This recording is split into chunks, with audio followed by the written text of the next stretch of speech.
ng pambansang awit, Lupang Hinirang.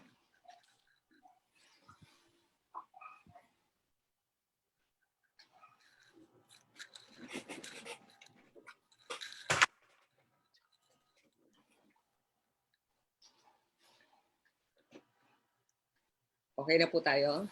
Game. Good morning, everyone.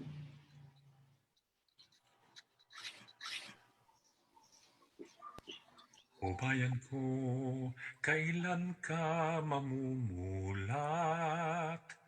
Ang totoo'y nakikita na pumipikit ka pa. Kailan pa kapag wala ka nang magagawa, kapag wala ka nang ibubuga? Wala ka nang ibubuga, o bayan ko. O bayan ko, kailan ka matututo? Sadyang ikaw ang kalaban mo, ikaw rin ang susumpong. Ngunit kailan kapag wala ka nang magagawa, kapag wala ka nang ibubuga? O bayan ko, kailan ka tatayo? Kay rami ng dugong inalay sa'yo. O bayan ko, ang oras ay malapit nang maubos. Bangon na, bumangon bayan ko. Kailan ka magmumula? Ang totoo'y nakikita na, pumipikit na pa. Ngunit kailan kapag wala ka nang magagawa, kapag wala ka nang ibubuga?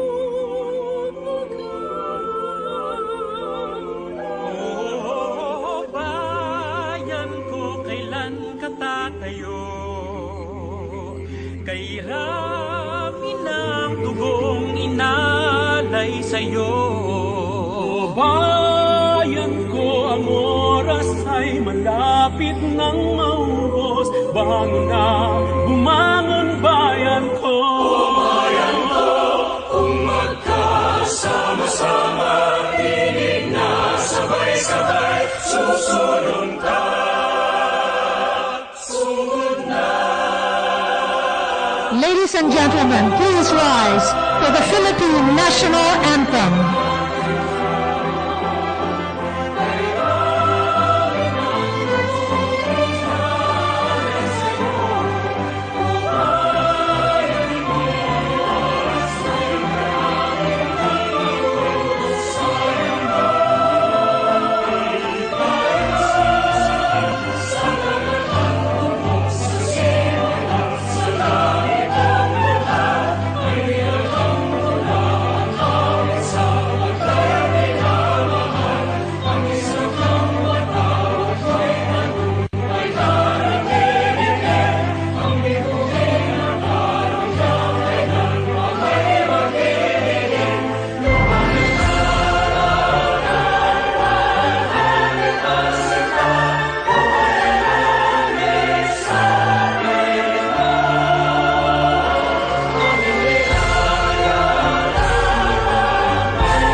Please be seated.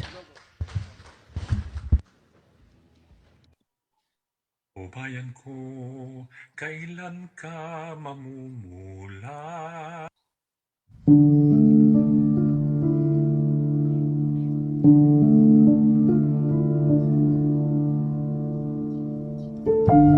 Napansin niyo ba? Parada na ng parada sa malalaking mga kalsada itong liyamad at liyamadista ng ating inang bayan. Mukha'y nakaimprenta sa higanting tarpaulina, pati nga sa truck ng basura, handang-handa na sila sa halalang bayan. Pagdating sa may plaza, may sayaw at kanta, harana at manyanita, pampasigla sa taong bayan. Sir, just to clarify, you're going to block the renewal of franchise of ABS? Yan po committing a crime. So you're gonna block their... Yes! Puntang ina, harap-harapan, magkolekta kayo. Akalain mo ba, pinapalakpakan pa itong pagmumura matapos ipasara ang istasyon at media na lingkod ng bayan. Samantala, ang mga biktima ng sakuna at pandemya, bigas at bakuna ang inaantabayanan. Bakit gano'n? Pinakasan nila ng gano'n na lang yung anak ko na wala silang ebidensya na ang anak ko isang kuriyero na binibintang nila. Ito ba ang palisiya? Sa ngalan ng giyera, laban daw sa droga at drogista, libo-libong pamilya ang walan ng ama, asawa at kuya. Ba't ganon? Pagyagit ng lipunan lagwak, pagpuslit na bilyunan lusot. Binaril si Alvarez sa likuran noong Lunes sa Bacolod City nang di pa nakikilalang salarin. Doble dagok ito para kay Palabay na noong araw na iyon, inilibing lang ang peace consultant at anak pawis chairman Randall Ichanis na tinorture umano. Sa ngalan ng kampanya na kontra-terorista, dose-dosenang abogado at aktivista ang dugoang pinatumba. Karaniwang kriminal, bugbog. Kakutsabang opisyal, busog. There are still presence of Chinese ships at Julian Felipe Rift in the West Philippine Sea. And do you think China will just give it freely because of the United Nations demand? Yan ang hindi ko maintindihan kay Carpio. At sa ngalan ng diplomasya na chika-chika sa China, buka ka ang puwerta, saka na raw muna ang purit soberanya. Dukhang mangingisda, lumok, sugapang banyaga, pasok. O poong may kapal, dinig mo ang daing ng mga ulilang bunso at panganay. Dama mo ang bigat sa mga balikat na walang hanap buhay. Kaakbay ka namin sa pagluluksa at pakikipaglamay. Kakampi ka namin sa pagtuligsa sa tanang panghahalay. Palayain mo ang mga ikinulong ng walang katarungan. Palabasin mo sa pagtatalukbong mga alagad ng mga simbahan.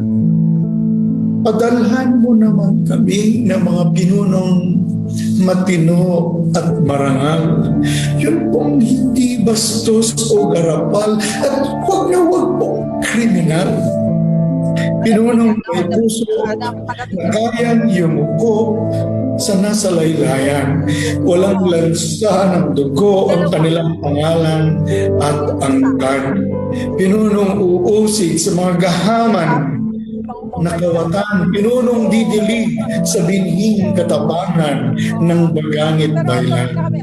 Pinunong hihilong sa kairaming sugat sa aming kasaysayan, pinunong pupukaw sa pagiging kapwa at pagkamamamayan. Pinunong may pagturing sa sari-saring lahi at kasarian. Pinunong may pitagan sa biyayang buwan at mga karagatan. Pinunong loob ay dalisay, palakad ay mahusay, at kagalang-galang, makadiyos at makabayan, walang labis, walang kulang.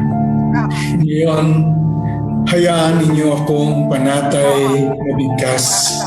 Sa gitna ng lahat, oo, iniibig ko pa rin ang Pilipinas.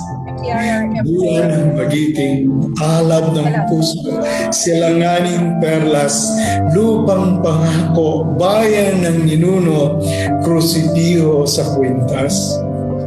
Handa ako poon na ialay itong kaisa-isang buhay alang sa iyong pinagkatiwalang kaisa-isang bayan. Isang bayan, oo, maraming tiwali, nagkakamali-mali, pati sa pagpili. Ngunit pag nagsuri, bumabangon, bumabawi.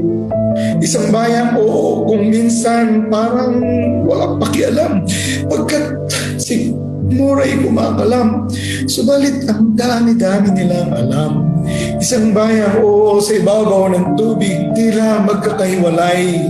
Subalit pag sinisid, magkakarugtong at magkakaugnay.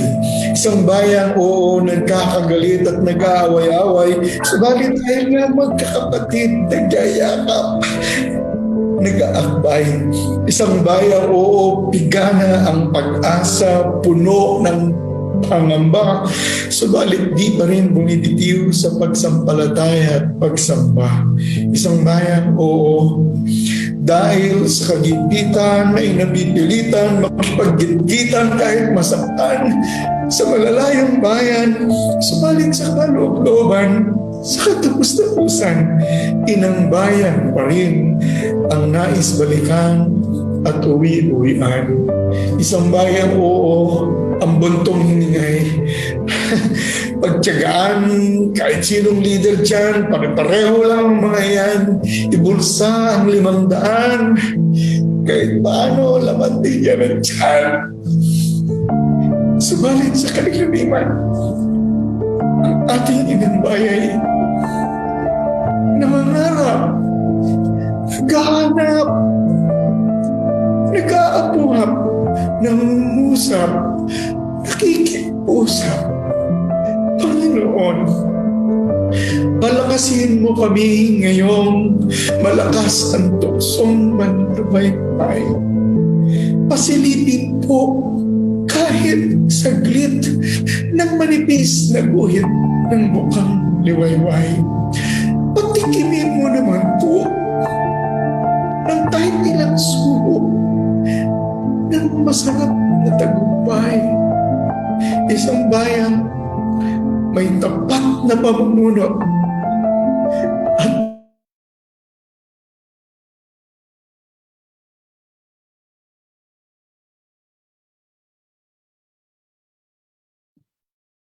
Okay. Medyo naghang po yata. Alright. Magandang umaga po sa inyong lahat. Ito po ang Kwento at Kwenta sa Panahon ng Pandemya. Town Hall Session ng Isang Bayan. Bago po tayo magsimula, at suriin natin ang kalagayan ng ekonomiya at ng bansa. Tutulungan po tayong magpaliwanag ni JC Punong Bayan, John Carlo Punong Bayan. Siya po ay candidate for doctorate sa UP School of Economics at manunulat ng Rappler. JC, magandang umaga po sa inyong lahat. Ito po ang ating unang speaker, si Mr. JC Punong Bayan. Maraming salamat, Ma'am Malu, and magandang umaga po sa ating lahat.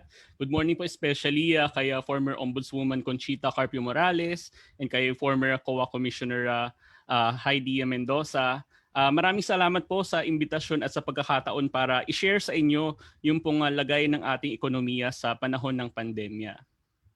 At napaka-importante pong talakayin ito kasi talaga pong tumiklop yung ating ekonomiya sa gitna ng pandemya. Meron lang po akong maikling presentation dito para bigyang konteksto po yung sasabihin ko.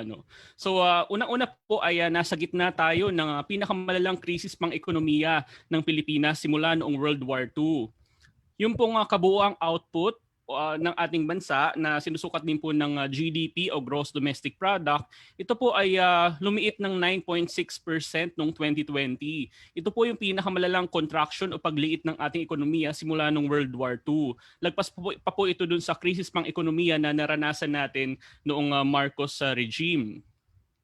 At yung pong pagliit ng ekonomiya ng Pilipinas, ito din po yung pinakamalala sa ASEAN. So samantalang yung pong ibang ASEAN countries tulad ng Vietnam, Indonesia, Thailand at Malaysia ay tumiklop din somewhat nung nakaraang taon, mas mabilis po silang nakaka-recover kumpara sa atin. And yung Vietnam nga po, hindi sila nakaranas ng recession. Patuloy lang pong lumaki ang ekonomiya nila at ito po ay dahil dun sa maagap nilang pagresponde dun sa pandemya na napigilan po nila yung pagkalat nito.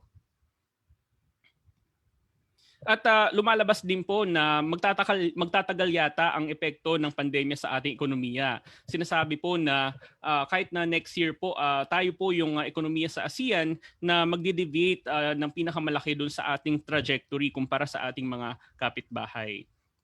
Isa din pong paraan para makita yung epekto ng pandemya sa ating ekonomiya, yung pong mobility o paggalaw ng mga tao sa mga public places. Pinapakita po ng graph na ito na nanatili sa kanilang mga bahay ang mga Pilipino sa gitna ng pandemya. Pero kahit na po lumuwag na yung quarantine restrictions, ay nanatili pa rin po ang mga Pilipino sa kanilang mga bahay at takot pa rin na lumabas. At meron po itong importanteng epekto sa ating ekonomiya. Dahil hanggang hindi nakakalabas ang mga tao ay hindi po sisigla yung ating ekonomiya. At nakita nga din po natin na doon sa pinaka-recent po na lockdown sa NCR plus bubble ay bumaba ulit ang mobility at magkakaroon po ito ng epekto ulit sa ating ekonomiya. At ang nakakalungkot ay samantalang yung ibang ASEAN countries nga po ay nakaka-recover na kumpara sa atin. Ang bagal po ng ating recovery kumpara po sa kanila. Meron po nga pag-aaral yung Asian Development Bank pagdating naman po sa mga negosyo. 71% ng mga firms sa Pilipinas ang nagsara temporarily noong nakaraang taon. Isa po ito sa pinakamataas, in fact kung hindi ito yung pinakamataas na porsyento sa ASEAN. At lumalabas din po sa isang survey pa po ng World Bank na 77% ng mga firms ang nagsara. Pero tingnan niyo po dito, 15% ang nagsara noong July nung nakaraang taon. At lumalabas na maraming mga sektor ang nakaranas ng permanenteng pagsara ng mga negosyo. At ayaw po nating mangyari ito kasi mahirap pong buhayin yung ating ekonomiya kung permanenteng nagsara yung maraming negosyo. Bagamat nagsara yung maraming mga negosyo, yung pong online economy natin ay sumigla din naman. So hindi naman lahat ay masama. Pero 6% lang ang nilago na internet economy natin. Kung isipin niyo po yung mga Grab Food, yung mga Food Panda, yung mga food deliveries, Shopee, Lazada, etc. Sumigla naman yun. Pero insofar as hindi naman po lahat ay may access sa internet, ay maliit na porsyento lang po ito ng ekonomiya natin. Dahil nga po sa pagtiklop ng ekonomiya natin, yung pong kita ng average na mamamayan ay bumaba sa 2015 levels. So bagamat ng mga nakaraang taon ay pataas ang kita ng average ng Filipino, ay parang bumalik tayo sa 2015. So yung pong gains in the past 5 years or so ay parang nabura po nitong pandemya. At lumalabas din na 84% ng mga Filipino households ang bumaba ang kita sa gitna ng pandemya, isa sa pinakamalaking porsyento sa ASEAN. Samantalang ang kalahati ng mga households sa Pilipinas ang nagsabi na hindi sila tatagal ng 2 linggo kung mawala ang kanilang income sources. Yung pong porsyento ng mga Filipino households na may savings ay bumaba din po sa pinakamababang porsyento sa records ng Bangko Sentral. In other words ay talagang naubos ang savings ng maraming mga Pilipino.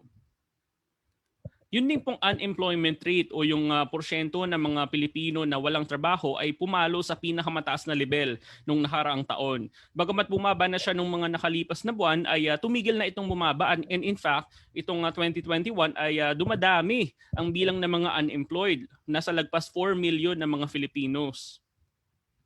At lumalabas din na yung job losses sa Pilipinas ay pinakamataas sa ASEAN. At bukod doon ay pinakamababa rin yung labor force participation natin. In other words po, marami pong mga manggagawa at workers sa Pilipinas ang lumabas ng labor force para for example alagaan ng kanilang mga anak at i-supervise ang kanilang online education.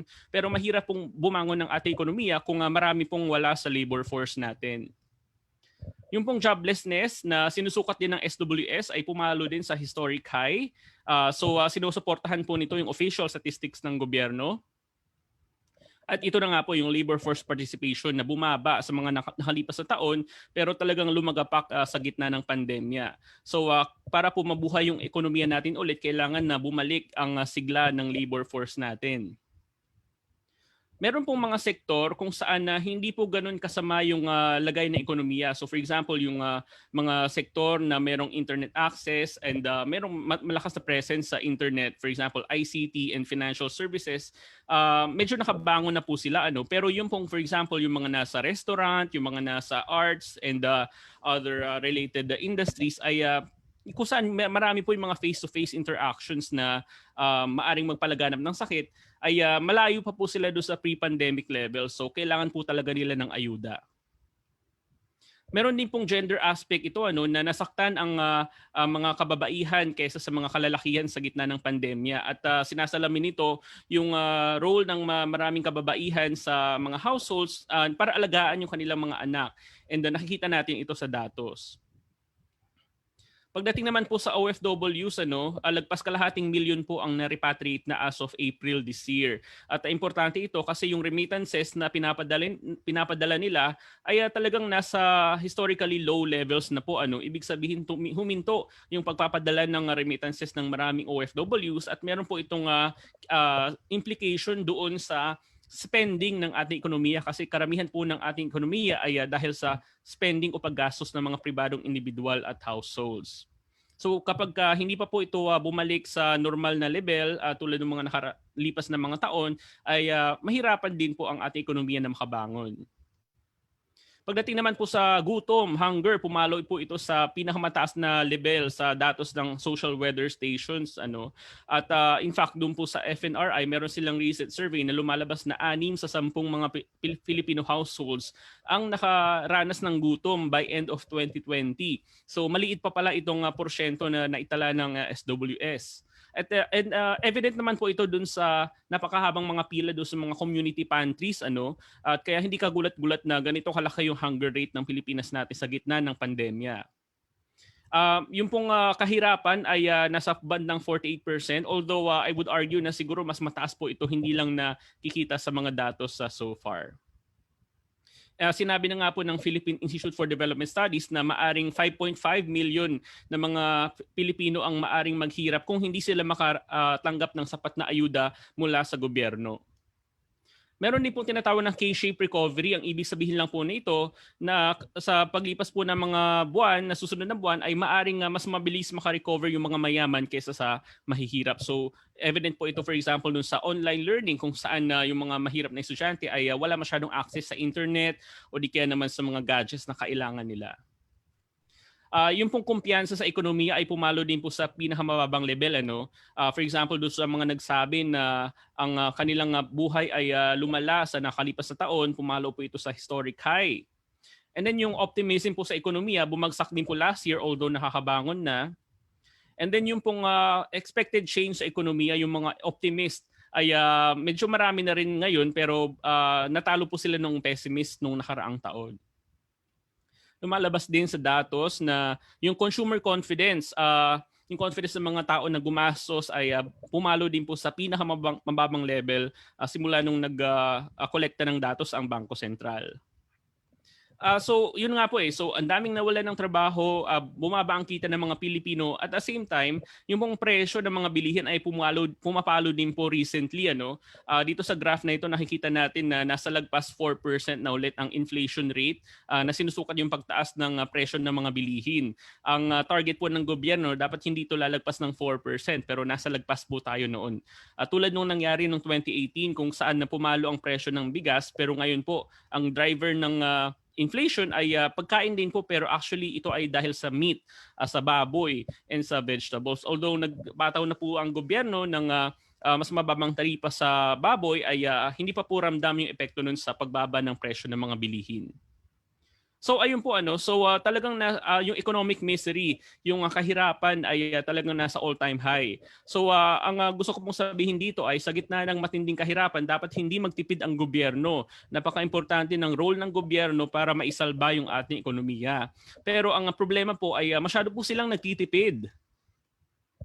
Kumpara po sa ibang ASEAN countries, ang ginastos ng gobyerno sa fiscal response nito ay nasa 3.4% last year. Mababa po ito kumpara sa ibang ASEAN countries, for example, Indonesia, Malaysia, Thailand, and Singapore. And especially if you think of the extent of the economic crisis ng Pilipinas na pinakamalala nga po sa ASEAN. So in short po ay kailangan pang gumastos ng gobyerno para labanan ang epekto ng pandemya, especially sa ating ekonomiya. Kulang pa po yung ginagastos. Bagamat last year, meron po yung mga bayanihan packages. For example, bayanihan 1 and 2 na parang you can think of it as a supplementary budgets po. Mababa po ito kumpara dun sa extent ng economic losses na naranasan natin, yung mga orange bars dito sa graph na ito. Meron pong nagpanukala last year ng Arise Philippines. Parang stimulus package po siya last year na nagkakahalaga ng 1.3 trillion pesos. Pero kumpara po dun ay napakababa ng mga actual na binudget ng gobyerno. Para dun sa kailangan ng ating ekonomiya. Meron din pong bayanihan 3 package na ngayon ay sinusulong sa Kongreso, 400 mahigit bilyong piso. Pero obvious naman po sa graph na ito na maliit pa rin kumpara dun sa nawala sa ating ekonomiya sa nakalipas na mga buwan. Isa po sa mga dahilan ng economic managers natin ngayon na ayaw nilang gumastos ay baka daw masyadong lumobo ang utang. And in fact, lumulobo nga po yung utang, nasa 10.8 trillion pesos na po ito. Pero isa po sa mga importanteng malaman dito sa utang ng Pilipinas ay karamihan po nito ay domestic debt securities. Ito po yung mga ini-issue ng Treasury, for example, ng mga Treasury bonds and bills. In short po, ang mga Pilipino din po ang pangunahing pinagkakautangan ng gobyerno ng Pilipinas, hindi po mga dayuhan. Although ang medyo na-emphasize po sa media ay yung po mga external debt sa World Bank, Asian Development Bank, pero karamihan po ng utang ay domestic. At obvious din po yun dito sa graph na ito. Ang driver po ng paglobo ng ating utang ay domestic debt securities and domestic loans. Yung debt to GDP ratio, ito po ay isang sukatan ng indebtedness ng Pilipinas, ay pumapalo din po. Although wala pong sinasabi nila na kapag lumagpas ito ng 60% or 70% ay baka nakaka-alarma na ito. Pero actually, ang importante po dito ay kung kaya bang bayaran ito ng ating ekonomiya sa mga susunod na mga taon, at kung maganda naman yung pagkakasusan ng utang, ay hindi naman masamang umutang, especially kung napakarami pong mga Pilipino ang nangangailangan ng ayuda sa gitna po ng pandemya. Hindi nga po problema yung pera. Madali pong makakuha ng pera. In fact, yung pong Department of Finance, sinasabi na nakalikom sila ng halos 700 billion piso ng mga bagong utang by late March. Although, of course, lumaki na ito since then. Yung pong Treasury din po ay tumaas ang borrowing program last year. And yung pong Bangko Sentral mismo ay nagpapautang sa ating Treasury. To the tune of 300 billion, 540 billion, and another round of 540 billion noong nakaraang taon. So meron pong pakukunan ng pera, hindi naman po mahirap. Ang mas importante po nating isipin ay nagagastos ba ang perang ito, ang mga bagong pagkakautang, sa tamang mga bagay. For example, economic aid as well as the pandemic response. In fact, ang isang problema din, bagamat may pera naman ang gobyerno somehow, ay hirap pa rin silang gumastos. For example, nalaman natin last year, yung disbursements ay lumiit by 15.45% as of September last year. Yung capital outlays bumaba din po ng 37% last year. And then nahirapan silang gastusin yung pera do sa Bayanihan 2 spending package nila. So bagamat merong mga paraan para i-budget ang pera at saka pagkukunan ng pera, ay kailangan ding isipin yung capacity ng mga ahensya ng gobyerno para gumastos. Nahirap pa rin ang maraming ahensya. Hindi mo pwedeng basta na lang tapunan ng pera ang maraming ahensya. Kailangan i-address yung mga absorptive capacity issues pa rin. And actually mayroong mga ibang proyekto din na parang andali naman palang gumastos ng gobyerno. For example, yung NTF-ELCAC na recently ay finlag na mayroong andaming mga pera na binuhos sa proyektong ito na madali nilang na-authorize ang paggastos. I think ang isa sa pinakamalalang problema din sa natin ngayon ay mali-mali yung spending priorities ng gobyerno. Parang business as usual yung budget na nilaan para sa taon na ito, parang walang pandemya. Doon sa joint work ko, doon sa ilan po sa mga kaibigan ko na eksperto sa budget, lumalabas na pinakamataas na porsyento ng pagtaas ng budget ay napunta sa DPWH, especially do sa mga local program nito na kasama dito yung mga local roads, bridges and other infrastructure projects. Samantalang yung budget para sa DSWD at Department of Health ay actually bumaba pa. Kung isasama mo sa 2020 budget yung Bayanihan 1 at Bayanihan 2. So obviously ay parang inuuna pa nila yung infrastructure projects kaysa dun sa napaka-urgent na pangangailangan dun sa ating kalusugan as well as sa ayuda. So ayun na. So ang priorities nila ay build. Ito yung legacy program, infrastructure spending spree ng gobyerno, and sinabi ng economic managers na ipagpapatuloy nila itong proyektong ito hanggang matapos yung termino ni Pangulong Duterte. And then yung Dolomite Beach na sinasabi na magagastos para daw sila ng 265 million para dun sa beach nourishment program sa Manila Bay, samantalang ang daming nagugutom. Yung NDFL-CAC na 19 billion dun sa barangay development program nila na kailangan makita kung napupunta ba talaga sa mga barangay at anong mga klaseng proyekto ang pinupondohan nito. And marami din sa mga proyekto ng economic managers yung nakalaan para sa mga big business, sa mga korporasyon tulad ng CREATE, yung pagbaba ng corporate income tax rate, yung FIST na para sa mga bangko naman, and yung guide bill na sinusulong din, ayuda para sa ilang mga korporasyon. So ganun, parang ang ayuda ngayon ay napupunta sa mga korporasyon, sa mga negosyo na malalaki, and sa mga proyekto na mukhang hindi naman na masyadong related sa pandemic. So kailangan natin makita na yung priority dapat ay nasa pandemic response, insofar as kulang na kulang pa rin talaga ang mga kagamitan sa ospital, yung hospital capacities, etc. And then of course yung bakuna. Bagamat meron silang nilaan sa 2021 budget, ang readily available lang ay 2.5 billion. Lumalabas din ito doon sa analysis namin ng mga budget expert friends ko. And yung karamihan ng budget para sa bakuna ay nasa unprogrammed appropriations po na pupondohan ng mga utang. And then of course yung ayuda. Importante yung bakuna para sa recovery ng ating ekonomiya para sumigla.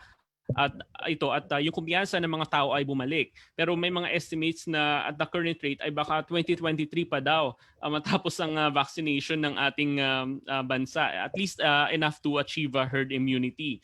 And mukha nga po doon sa mga nakita natin sa balita, napakabagal ng vaccination ng gobyerno. And then yung ayuda, nabanggit ko po na merong Bayanihan 3 na sinusulong sa Kongreso. Ito po ay actually maganda kasi pupunta ito sa ayuda para sa mahihirap na pamilya, para sa mga maliliit na negosyo, sa wage subsidies, unemployment assistance, etc. Pero sa mga diskusyon po ngayon, parang lumiit na po ito sa bandang 406 billion pesos, and parang sumingit pa itong allocation para sa military and police pensions na nagkakahalaga ng 50 billion. In other words, para ipasa daw yung Bayanihan 3 bill ay okay naman yan, pero isingit nyo yung 50 billion para sa military and police pensions na due daw sa ating mga uniform personnel. Pero ayun parang sa gitna ng pandemya, kala ko, di ba, parang ayuda to para sa mahirap na mga Pilipino. Sana mag-focus doon yung budget priorities ng gobyerno. So ayun po, so as a summary, so ang ating ekonomiya ay nasa pinakamalalang recession o krisis pang ekonomiya simula ng World War II. Napaka-importante ng role ng gobyerno para gumastos at ayudahan yung mga Pilipino, pero mali yung budget priorities. So moving forward, kailangan po nating bantayan yung budget priorities ng gobyerno, especially ngayon na may Bayanihan 3, kailangan po nating bantayan yan, and yung 2022 budget as well, yung huling budget na ipapasa nila. And then, importante din pong bantayan kung yung paggastos, yung bagong pera, for example, sa mga utang, sa mga borrowings, at sa malalaking budget ay napupunta ba sa mga bagay na makakalunas dun sa ating pandemya at makakaayuda dun sa ating mga mamamayan. So napakahalaga ng transparency and accountability sa panahon na ito. Ang laki po ng spending ng gobyerno, and napaka-importanting mabantayan kung tama ba ang napupuntahan nun. Okay. So yun lang po. Maraming salamat. Napakagaling po. Madaming ideya at mga aral at kwento at maraming trabaho sa pagsingil ng kwenta. Yun yung sinasabi ni JC. Marami po tayong participants sa iba't ibang probinsya ng Pilipinas at nandito din po maraming guro, may mga taga-PNP din at nandito din si Secretary Solita Monsod, sila Maring Winnie. So JC, mukhang napakinggan nyo ng husto ng professor mo sa School of Economics. Nung una naman po, yung panalangin na tula ni Father Albert Alejo, sana po'y napukaw din ang ating mga isip at damdamin. Ngayon naman, pagpapaliwanag ang kailangan. Bakit ba tayo may town hall session ngayon? At ano ba yung isang bayan? Tatawagin ko po si Miss Heidi Mendoza, na dating Undersecretary General ng United Nations Office for Internal Oversight at dati ring Commissioner at OIC ng Commission on Audit at naging pong External Auditor ng FAO, WHO at ILO. Miss Heidi, kwento nyo nga ang konsepto ng isang bayan at itong Talakayang Bayan. Maraming salamat, Malu. Una, panalangin ng pasasalamat sa ating may likha at napakaganda ng araw, at napakalakas ng ating internet connection. Pero higit sa lahat, sa ikibuturan po ng aking puso, maraming salamat sa inyong presensya. Overwhelming po ito, mga dati kong kasamahan sa pamahalaan, maaari po ba kaming kumatok? Ako at ang aking mga kasama sa hanay ng isang bayan, kaming mga dating tagapaglingkod bayan ay kumakatok. Baka pwedeng muli tayong magkasama-sama sa hanay ng paglilingkod bayan. Teka, sino ba itong isang bayan? Maaari niyo ho ba akong bigyan kahit maikling sandali upang ipalabas po itong video na nagpapakilala sa samahang isang bayan?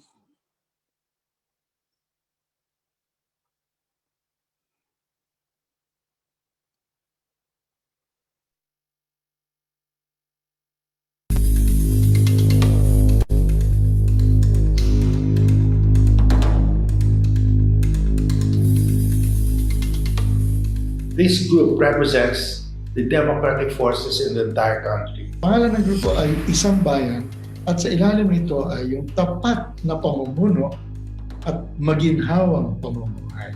Mahirap magsinungaling sa kabataan, mahirap magkunwari na yung bukas ay magiging maganda para sa kanila.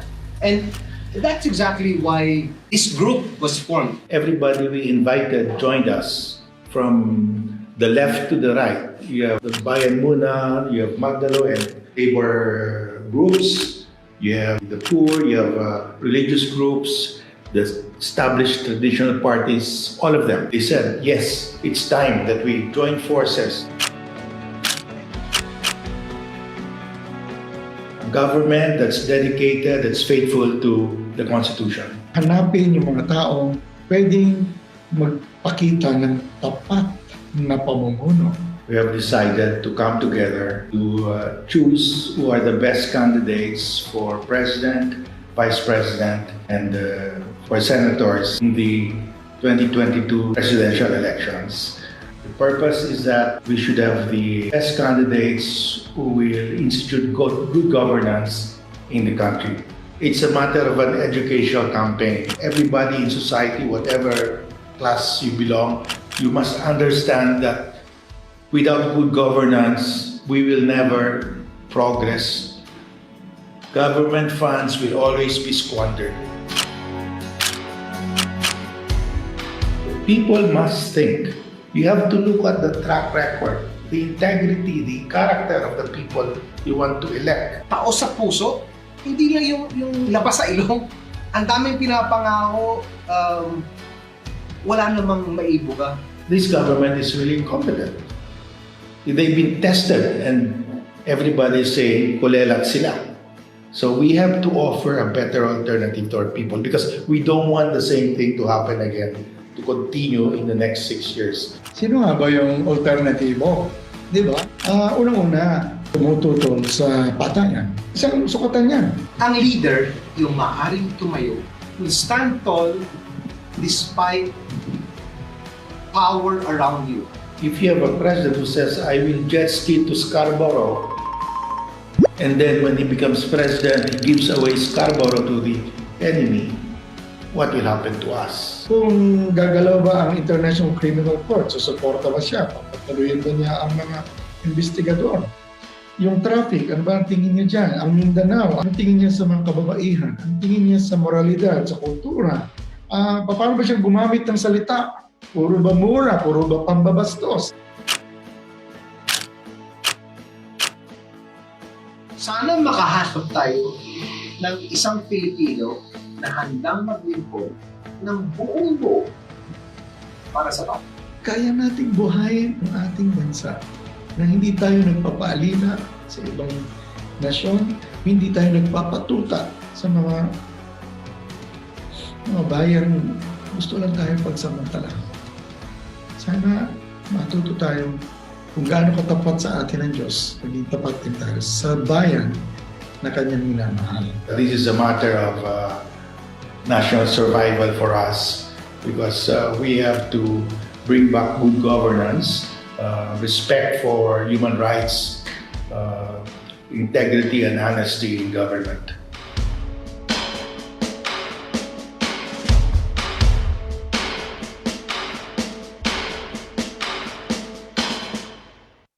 Ayan po, maraming salamat.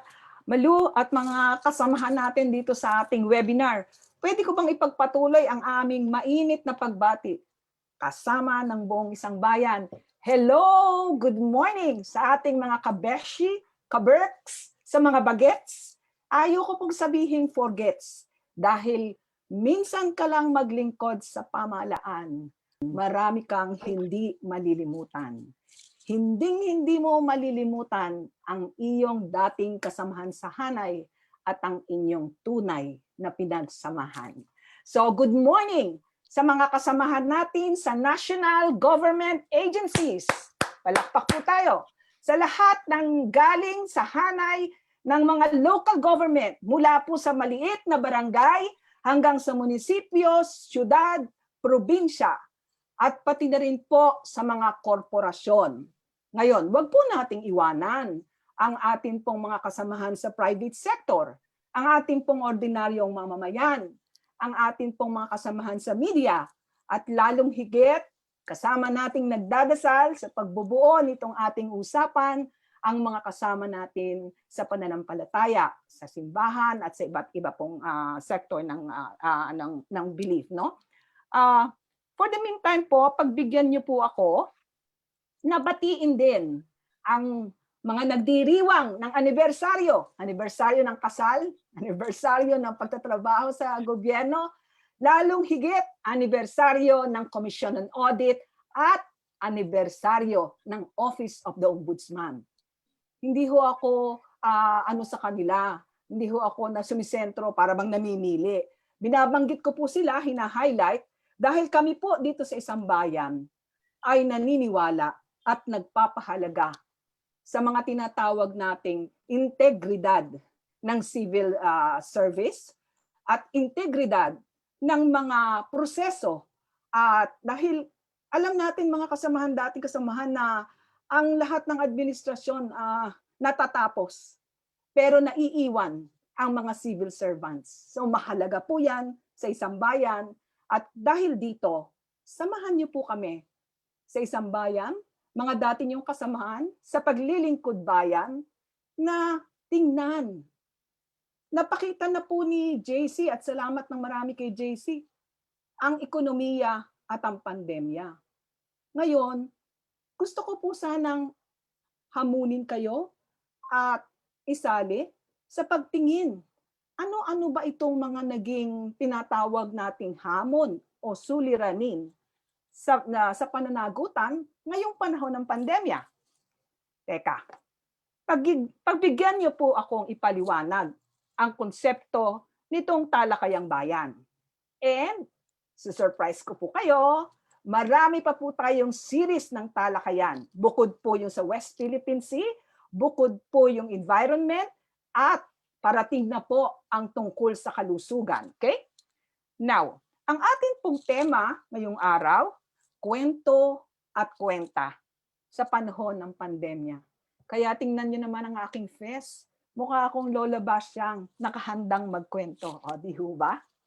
Unahin po natin ang unang bahagi.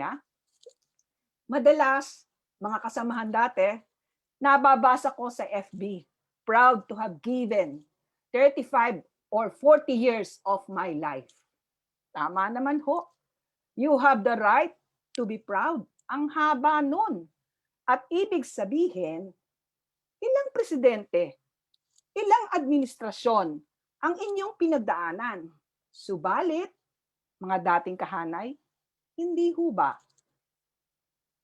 Ilang taon din tayong kinupkop ng ating pinaglilingkuran. Diyan nga ho tayo kumuha ng ating pampaaral sa anak. Yan din ang dahilan kung bakit kung minsan tayo'y nakakapangibang bansa dahil ho sa ating trabaho o sa ating tungkulin. Ano ho? Ang iba sa atin, diyan na nga nagdalaga, nagkaasawa, at nagbuo ng pamilya.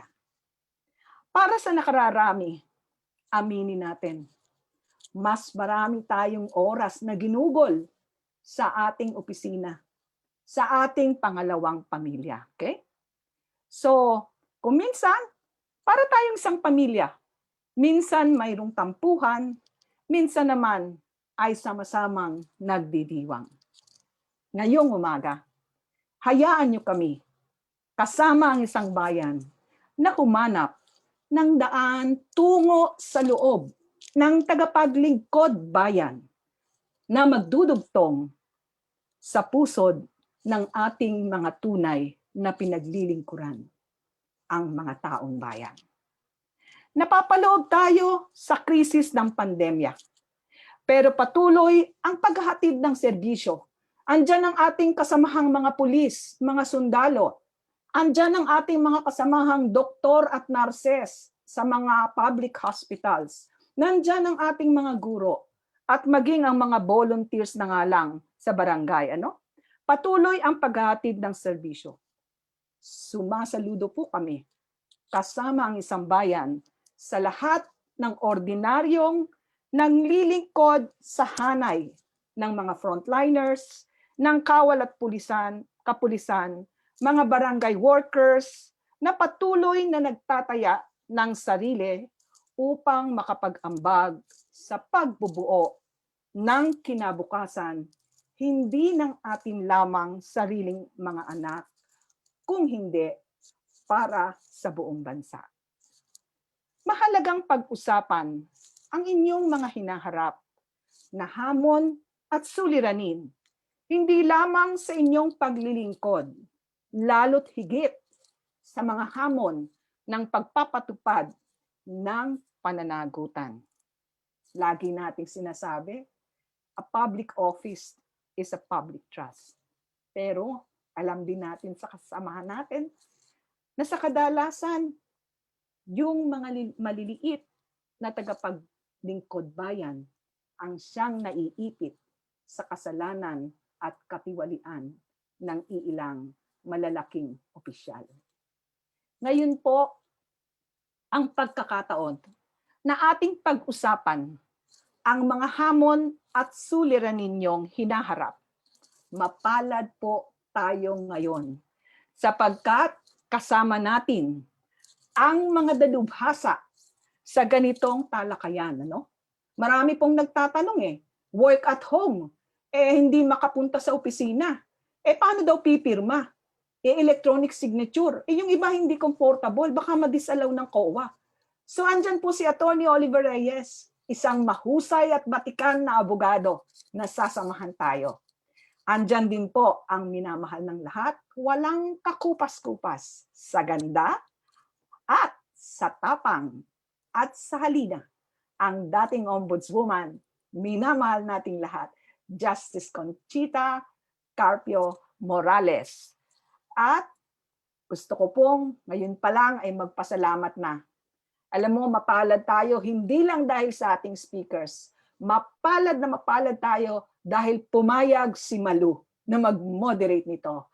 At mapalad tayo sa ating mga volunteers. I will stress, kung meron tayong community pantry na volunteers, meron tayong technical support na volunteers. Kaway-kaway sa lahat ng volunteers, sa lahat ng nagbigay oras sa ating pag-uusap. Marami pong salamat at pakinggan po natin ang ating minamahal, iginagalang at sobrang namimiss natin sa hanay ng paglilingkod bayan. Justice Conchita Carpio Morales. Magandang umaga po.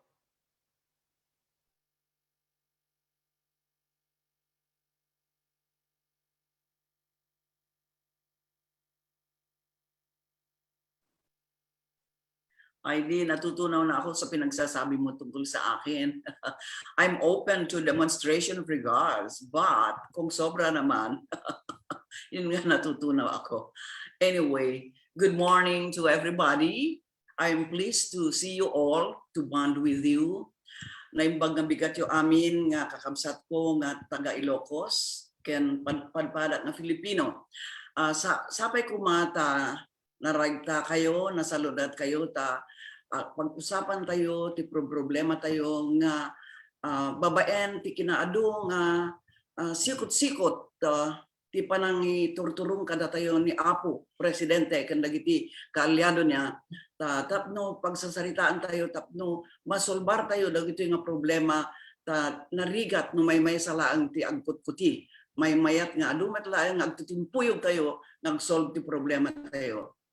Okay, I hope everybody is healthy, is in good spirits today, so we can all join in talking about how we are going to face our challenges, the problems, anything that makes us heavy in our hearts, in everything. So let's go on and talk about kwentuhan muna at kwentahan.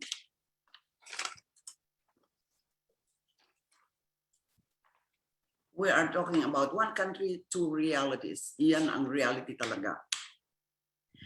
The government has substantially increased spending for health, social protection, job preservation, and food security, what we call economic stimulus. But as increased spending happens, tax revenue decrease due to decline in economic activities. To fill in the gap, we borrowed. Actually, we can say among us bureaucrats or people who have been part of government, we will not even ask why do we need to borrow, but we need to inform our people saan napunta itong mga inutang natin. Just to illustrate, Filipinos only finished paying a total amount of 64.7 billion pesos, 43.5 billion for principal amortization, and 21.2 billion in interest for the nuclear power plant that never generated a single watt of electricity in 2007, 32 years since the BNPP was completed. Hindi po na natin pag-usapan kung bakit nangungutang. Ang ating pong tanong, bakit palaki ng palaki ang utang natin, pero dami naman dumadami ang namamatay at nawawalan ng trabaho?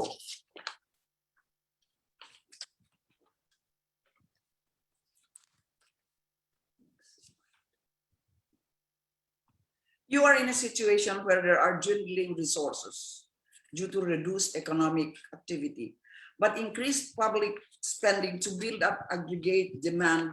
But we need to equally look into ano ba ang prioridad. Yun rin ang tanong kanina ni Apo JP Punong Bayan. Bakit may dolomite pang nalalaman ay may pandemya na nga?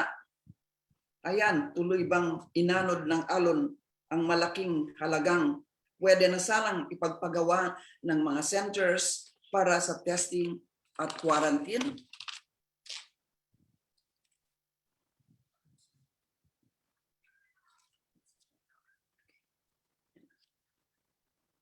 Wish ko lang sana malaking intelligence funds.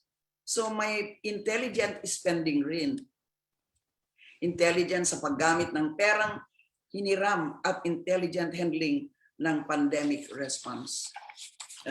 Joke lang ito po. Kasi alam nyo na hindi ito pinapagamitan ng Intel funds.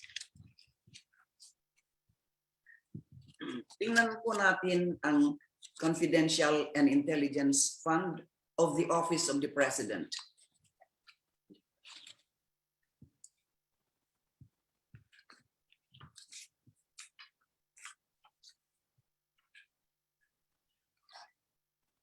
In 2019, the Office of the President got the highest allocation for these expenditures, but this covered only about a third of the total allocation of 7.3 billion for Intel and confidential funds.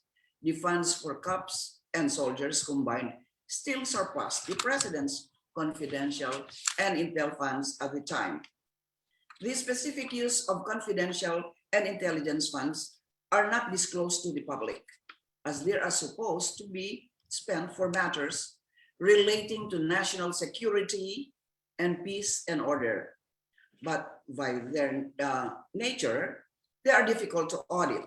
So say the Commission audit people, and they admit that. Now, COVID-19 pandemic did the following.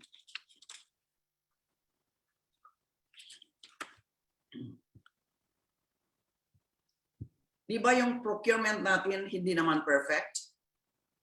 May overpricing, may ghost deliveries, may low quality of goods, services procured. Paano na lalo ngayon? Nag-lockdown, hindi makalabas. Walang inspection, validation at hindi rin makapag-review ang mga auditors natin sa mga sub-beneficiaries.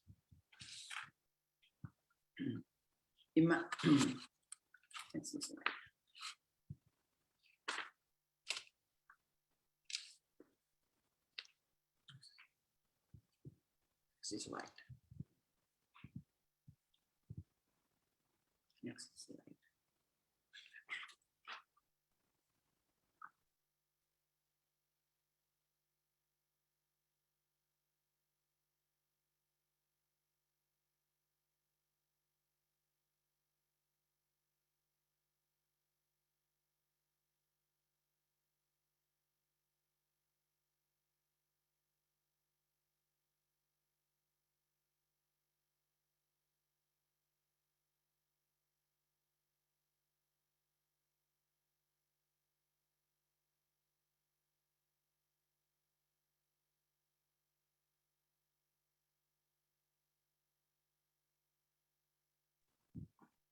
Anyway, paano natin gagamitin yung 2015 na listahan ng mahihirap?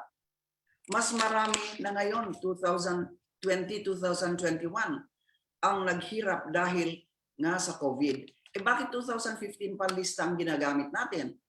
Kung hindi magkasundo ang mga listahan ng gobyerno, madaling malilituhan gumamit ng kursunada lamang sa pagpili kung sino ang bibigyan.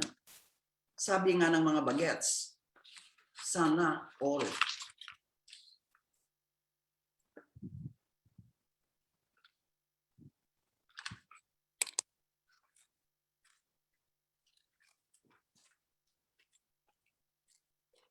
Sa dami ng perang ibinababa sa barangay, kasama na yung anti-insurgency funds. Handa kaya sila sa masusi at makabuluhang paggamit nito?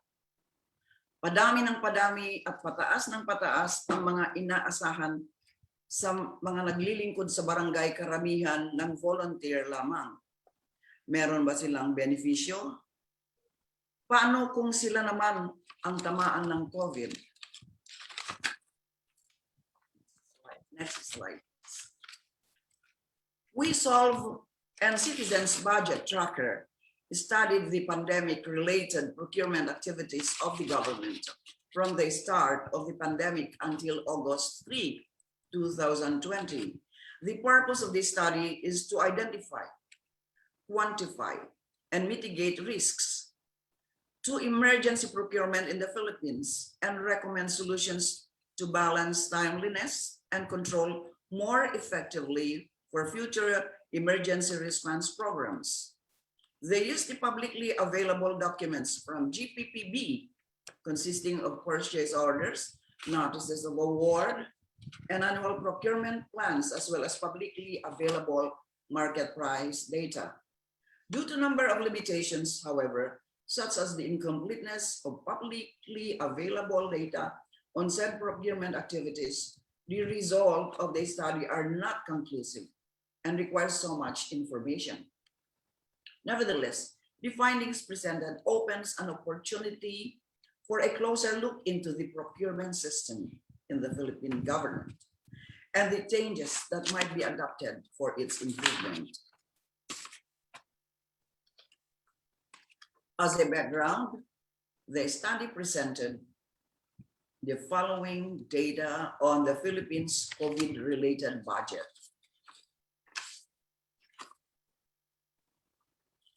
The Bayanihan Act further relaxed the procurement rules by instituting changes, such as doing away with competitive bidding for COVID-related purchases, waiving the required bid and performance securities from suppliers, allowing the procurement of emergency supplies from more than one supplier, and not requiring suppliers to register with PhilJeps.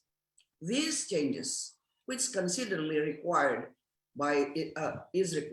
are required by the emergencies of the situation, exposed the public fund to greater risk. Next slide, please.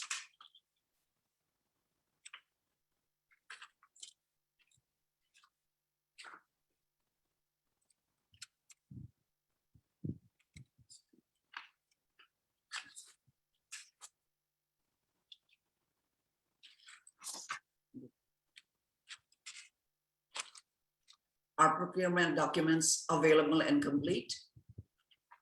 Are uploaded documents consistent? You all know the importance of the improved procurement plan. Kung wala yan, paano natin naman malalaman kung kailangan ba natin yung mga binibili nila? Pwede naman ngang mag-revise, di ba? Sabihin ninyo naman, emergency procurement nga, pero bakit may up pa? Mahalaga naman kahit papano ay may listahan.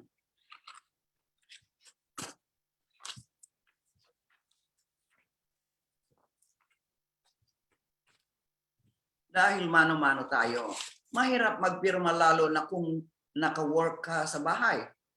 Pero mahirap naman yung walang approval. Bakit hindi naman pala valid ang transactions? What if there are basic information? If the description of goods to be purchased is lacking, how do we ensure that we are buying the right thing?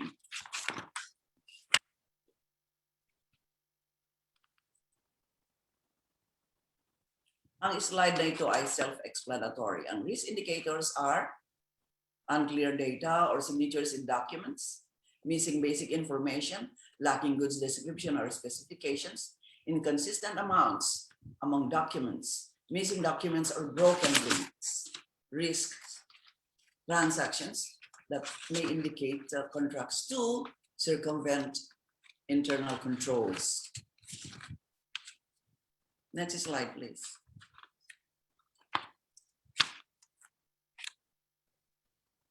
Risk indicators, as you can see on this slide.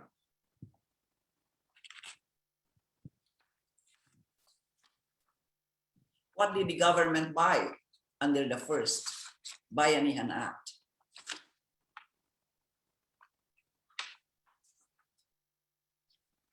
And you can see from this slide, 99% of sample contracts were for medical goods and services, 78%, and amelioration goods and services, 21%.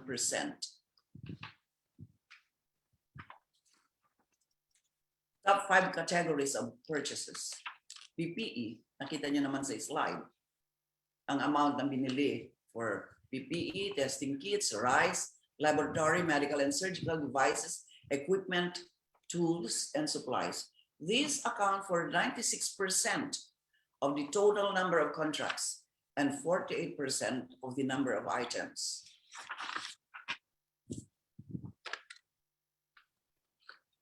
If we have 434 suppliers, why are only 10 getting 67% of what was purchased during the given period? How can we be assured of the best price and quality kung less and less ang competition? There, as you can see again in the slide, there are 205 procuring entities in the sample. In terms of value, ay 89% naman ang nakuha ng 10 suppliers na ito.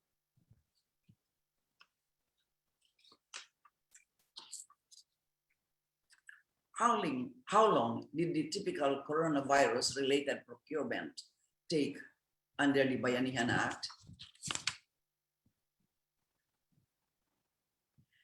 All right, you can see from the slide that the typical medium duration of coronavirus-related procurement contracts was 9 days from award to delivery. The duration from award to delivery of the 5 biggest contracts ranged from 16 to 100 days. The data gathered shows that the actual procurement activities took longer than the earliest possible duration of 3 days prescribed under GPP-B Circular Number 01-2020. The prescribed procurement timeline. You can see again on the slide.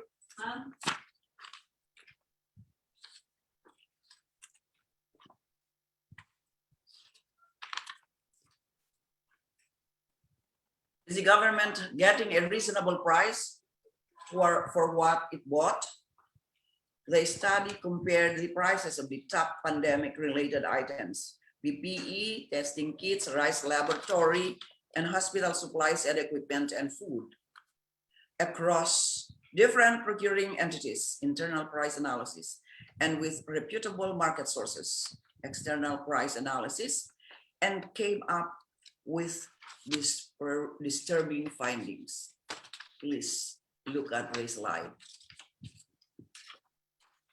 Around 23% of items were excluded from the sample due to lack of material description to enable accurate price comparisons. These items comprise 65% of the total procurement amount of 12.5 billion pesos in the sample and consisted only of PPE sets and test kits. The absence of correct and complete material description in the procurement documents poses a difficulty for auditors, oversight agencies, and the general public to check not only the integrity of the prices, but the nature, quality, relevance, and utility of the goods and services procured in relation to the needs and demands of our COVID response efforts.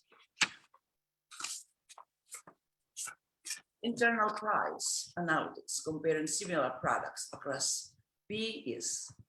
Variation in prices as high as 6 times that of other similar products. Around 17 transactions have prices that are 2 to 52 times larger or higher than the median price. There is a transaction for surgical masks, which was procured at 1,400 pesos per piece, 52 times larger than the median price of 26 pesos. Saan napunta yung overprice? Procurement at median prices would have saved 190 million pesos. Saan ngayon yung 190 million pesos? Procurement at 10% higher than median prices would have saved 49 million pesos. Saan po napunta or sino nagbulsa ng 49 million pesos? Of 1,042 ng 424 items, only 600 had external prices available, Around 40% of items have higher than the medium prices. Plastic aprons were procured at 340 pesos per piece, 22 times larger than the median price. Sana nagsama na lang ako sa bidding. I can sell them at, kung plastic lang naman, I can sell them at 25 pesos. Ako nang nanahinon. Procurement at median would have saved 550 million pesos. Saan napunta yung 550 million pesos? Hindi pa sila nabubusog sa kadami-dami na ng mga milyones na overpriced. Procurement at 10% higher than median prices would have saved 319 million pesos. Naduduling na yata ako sa dami ng mga overpriced items.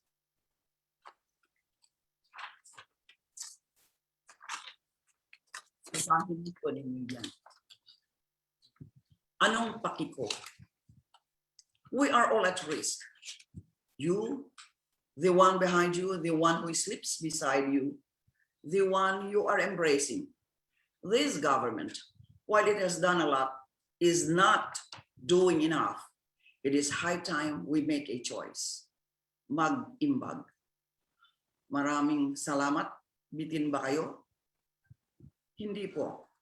Pero nagpapasalamat po ako dahil sa pinakita ninyong interest sa ating talakayan ngayon. Let me just cap my piece by quoting Lee Kuan Yew of Singapore. You vote in jokers, cranks, weak men, charlatans, you run the risk of losing everything you have. Ang tanong ko po, do you want to run the risk of losing what you have? Maraming salamat po. Now we are open for questions. All right. Maraming salamat po, Justice Conchita Carpio Morales. Talagang walang kupas. Ano po? Medyo matatalim yung mga binitawang salita at yung mga datos na talagang kahindik-hindik. In the words of dating chairman Grace Pulido-Tan. May paglilinaw lang po ng konti yung grupo behind the research. Ito po yung We Solve na pinangungunahan ni Ken Abante. Talaga pong puro volunteers yung gumawa ng research na yon ng ilang buwan bali ang kanilang ginugol na panahon. Ang findings, hindi pa ho eksakto na may corruption o fraud. Pero mayroong pinapakitang daan for a systematic review and improvement of procurement processes. Ang pinakasolido nilang finding ay 60% ng 36 billion contracts na kanilang inaral o 21 billion by value. Kulang sa specification, description para magkaroon ng price comparisons na patas. Kailangan may civic movement. Abay lahat po pwedeng sumali at aralin kung paano magsusuri ng procurement data. May mga minor changes na ho ng konti siguro sa ilang datos pero hindi mag-iiba yung kanilang general findings. Nothing material in essence and conclusion sa kanilang papel. Meron ho silang advance notice, ipipresent nila yung buong pag-aaral very soon sa isang forum. Dadating na mga linggo, bibigay po yung invitation. Maraming salamat po, Justice Conchita Carpio Morales. Ngayon naman, tawagin po natin si Attorney Oliver Reyes, Oxa Reyes. Pag-uusapan naman natin ang digital information sa panahon ng pandemya. Attorney Reyes, you're on board now.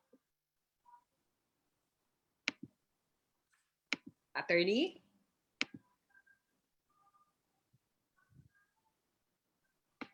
All right, intayin lang po natin si Attorney Reyes. Marami pong nagbigay na ng mga katanungan doon sa pag-register pa lang at ngayon ho namumutik-tik sa mga tanong. Yung ating pong Zoom page at saka yung FB pages. Ano po? Napakarami na ho nating participants at may mga nag-iintay pa at nasa waiting room. So can we call on Attorney Oliver Reyes now? Ready na, sir? I thank you, Malu. All right, thank you, sir. Yes. Can I be allowed to share my screen?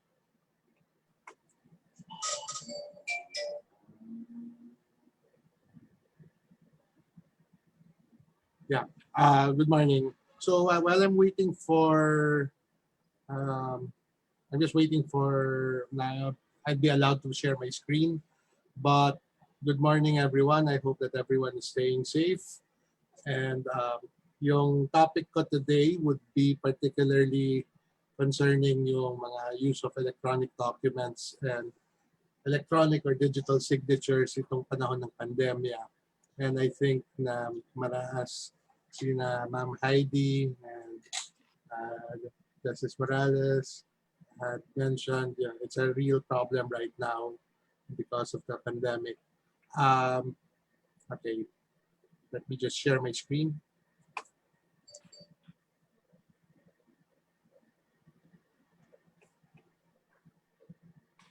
Kayo po'y naging guro. Si Attorney Reyes po, medyo astig din ang background ni Attorney. Nagturo siya, criminal procedure sa De La Salle University College of Law, Information Technology Law sa Lyceum of the Philippines, at Legal Research and Computer Communication Technology Skills for Lawyers sa Far Eastern University. Pero graduate po ng UP, Attorney. Yeah. Lahat ng law school. Yes, sandali lang pa. May konting problem lang sa share screen. Actually, sa UP ako nagturo ng criminal procedure. Sa DLSU naman yung Information and Communication Technology. Okay, better now. Thank you. All right, sige po. Ready na, Attorney. Yes. Okay, just like to start po na malaking pasasalamat po sa Talakayang Bayan, particularly kay Justice Morales for inviting me to this forum. I'm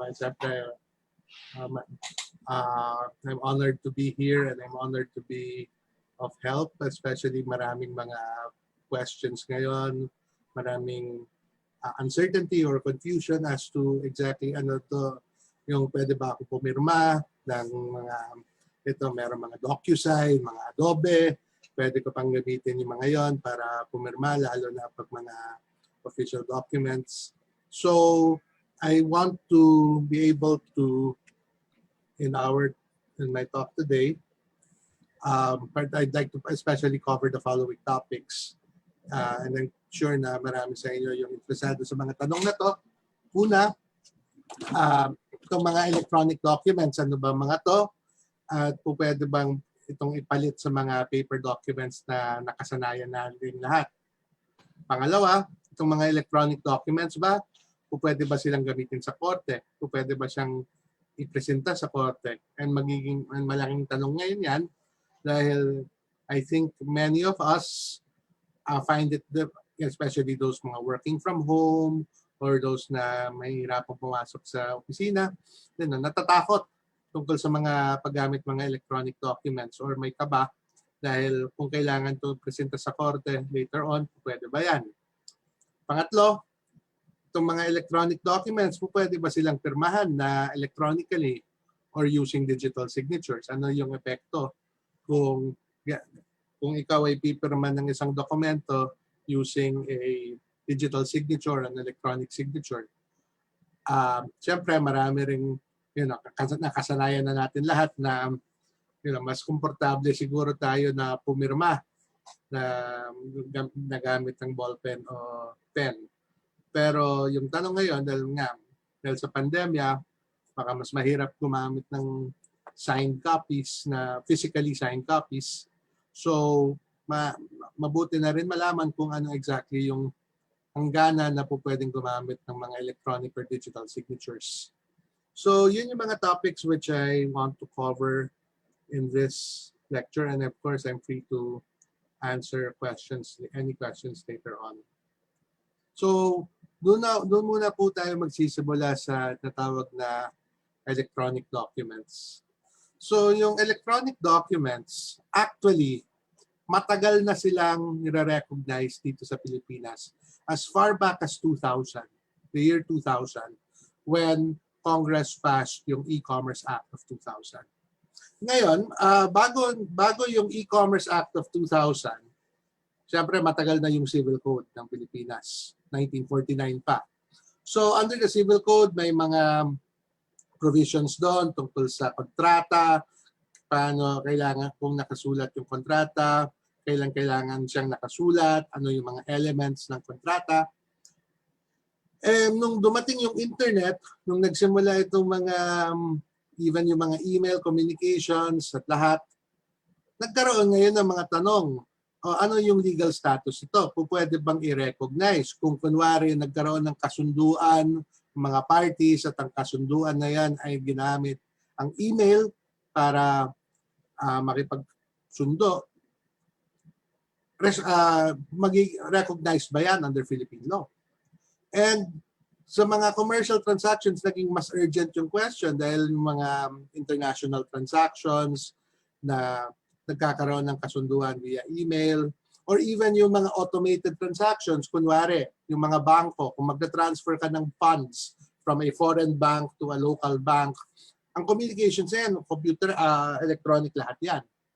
So nagkaroon ng pangangailangan na iklaro sa batas na yung mga electronic transactions, electronic agreements, ay recognized under Philippine law. Dahil siyempre tahimik yung civil law noon, yung civil code noon, dahil wala pang mga internet noon noong 1940s. Kaya pinasa ang E-commerce Act noong 2000. And yung E-commerce Act specifically said na yung electronic documents shall have the legal effect, validity, or enforcement as any other document or legal writing. Kumbaga, walang pagkakaiba ang electronic documents at mga paper documents or written documents, at least under the law. And ano ba ang mga electronic documents? Electronic documents under the law, sabi, as long as they establish rights, they extinguish obligations, they approve facts, and they are in electronic form. So, yung MS Word na document, electronic document yan. PDF copies, electronic document sila. Even web pages, even emails, lahat yan, electronic documents. Hindi ibig sabihin na yung physical document na kinascan, yun lang yung pwede na electronic document. Yung original mismo na digital copy. If for example, the contract was in MS Word or another similar word processing program, considered yan as an electronic document. At itong mga electronic documents na to, pwede silang gamitin sa korte, pwede silang patunayan. Now, ang tanong is, sige, may electronic document, anong yung mga kailangan para mapatunayan to sa korte? Kasi syempre, kung gagamitin siya ng ebidensya, kailangan mapatunayan na ito nga ay genuine or authentic, ito nga yung pinirmahan ng sino man yung nakaasal doon na siyang pumirma. And dito medyo mas komplikado. Una po, sa totoo lang, marami sa mga West natin na actually, pati naman ako na nung graduate ako sa law school, halos wala pang internet. Bihira pa yung gamit. Lalo na sa mga West na siguro na mas nahihirapan silang intindihin itong mga electronic documents. Maraming nag-aakala na kailangan yung scan document na may pirma, yun lang ang pwede na gamitin sa korte. In fact, mapapansin ho ninyo kung kunwari tumingin kayo ng kopya ng mga batas na naka-upload sa internet, yung mga official gazette online, or pati yung mga desisyon ng Supreme Court na naka-upload sa website ng Supreme Court, lahat sila ngayon, ang ginagawa talagang sinascan yung physically signed copy. Parang pinapahiwatig doon na yun lang yung pwede, yun lang yung official copy. Pero actually sa batas natin, hindi naman yun ang nakasaad. Dahil yung mga electronic documents nga, sabi ko una, functional equivalent sila. Sila ay katumbas ng mga physical documents. Pero para mapatunayan to sa korte, kailangan makumbinsi yung judge na itong mga electronic documents na to, yung integrity nila, yung reliability nila. So mga tanong dyan, tunay ba yung dokumento? Kung tunay nga, sino bang makakapagpatunay na legitimate o genuine yung document? So ngayon, yung pinaka best witness to be able to establish yung authenticity of the document is the party or the person who executed the document. If the document is signed, the party who signed the document. So, syempre, sila yung makakapagtestigo sa korte na, oo, sila nga yung gumawa ng dokumento nila, sila yung pumirma kung ito'y pirmado. Ngayon, ordinarily, kung notaryado yung isang dokumento, the effect of notarization is na merong legal presumption as to the due execution of the document. Na ang presumption yan ay talagang yung dokumento na yan ay ginawa at saka pinirmahan ng mga partido na nakalagay doon sa notaryadong document. Pero yung problema ngayon, dahil nga sa pandemya, mas mahirap makahanap ng notaryo. Mas mahirap makapunta sa notaryo publiko para pirmahan ng dokumento sa harap ng notaryo. Which is, of course, the requirement under the law. Kahit na minsan yung mga nagiging practice ng iba dyan ay hindi na pumupunta sa notaryo. Hindi na physically pumupunta sa notaryo. Pero syempre ngayon, dahil sa pandemya, mas mahirap to make the arrangements with the notary public. Ang Supreme Court naman, nag-promulgate sila ng rules on remote notarization. So may paraan naman na ayon sa Supreme Court na pwedeng i-notarize yung document kahit na hindi pumunta doon sa notaryo publiko, pero mangangailangan na gumawa pa ng Zoom meeting, ng online meeting wherein makikita ng notaryo kahit na remotely na pinipirmahan yung dokumento. At sa totoo lang, medyo mahirap i-areglo yung remote notarization. Sa ibang bansa, meron na yung natawag na electronic notarization. Na yung ang proseso ng pagnonotaryo ay you just email the document to the notary public and the notary public shall electronically notarize the document. Yun ang pinakamaganda. And actually, nung E-Commerce Act of 2000 pa lang, sinasabi na doon na po pwede yung electronic notarization. Pero kailangan mag-promulgate ng rules yung Supreme Court. And unfortunately, hanggang ngayon, wala pa pong rules ang Supreme Court. Palagay ko marami rin kasi mga tanong tungkol sa electronic or digital signatures as I will discuss next. So sana ito'y tutukan din ng Kongreso para mapadali yung electronic notarization. Dahil hindi lang sa panahon ng pandemya, pero even later on, like marami ring mga concerns na talagang mas mapapadali yung mga international transactions kung meron ng electronic notarization. Pero sa ngayon, yan, isang challenge yan kung kailangan notaryado yung dokumento. Kung hindi po posible na humarap mismo sa notaryo publiko, ang meron naman yung rules on electronic notarization kahit na hindi siya ganun kadali na i-arrange. Now, pero apart from of course, yung notarization, yung purpose niyan kasi kung notaryado yung dokumento, then may presumption na. According to the courts, yung parang i-presume na ng mga korte na walang naging issue doon sa pag-execute ng dokumento at saka yung identity ng nag-execute ng document. Ang pag-aawayan na lang sa korte, yung laman ng dokumento. Now, pero kung hindi notaryado yung dokumento, ngayon, under the rules on electronic evidence, which were also promulgated in the year 2000 by the Supreme Court, ang electronic ang medyo broad naman ang binigay na discretion sa mga West natin sa pag-admit ng mga electronic documents. As long as mapapatunayan sa West na yung electronic document ay, yung integrity niya, yung reliability niya. Kung kumbinsido yung West, papayagan. Pero siyempre, yung mga issue dyan ay mas maganda talaga kung mayroong mga presumption. Dahil kung may mga presumption, yung West hindi na kailangan mag-isip pa ng malalim kung talagang genuine ba yung document na yun. Kung talagang yung pumirma ay siya nga na pumirma.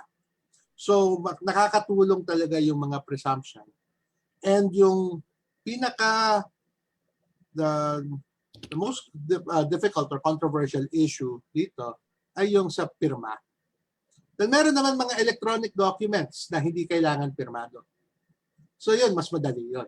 Mas madaling mapatunayan yun. Kung hindi, wala namang requirement sa batas na yung isang electronic document ay pirmado.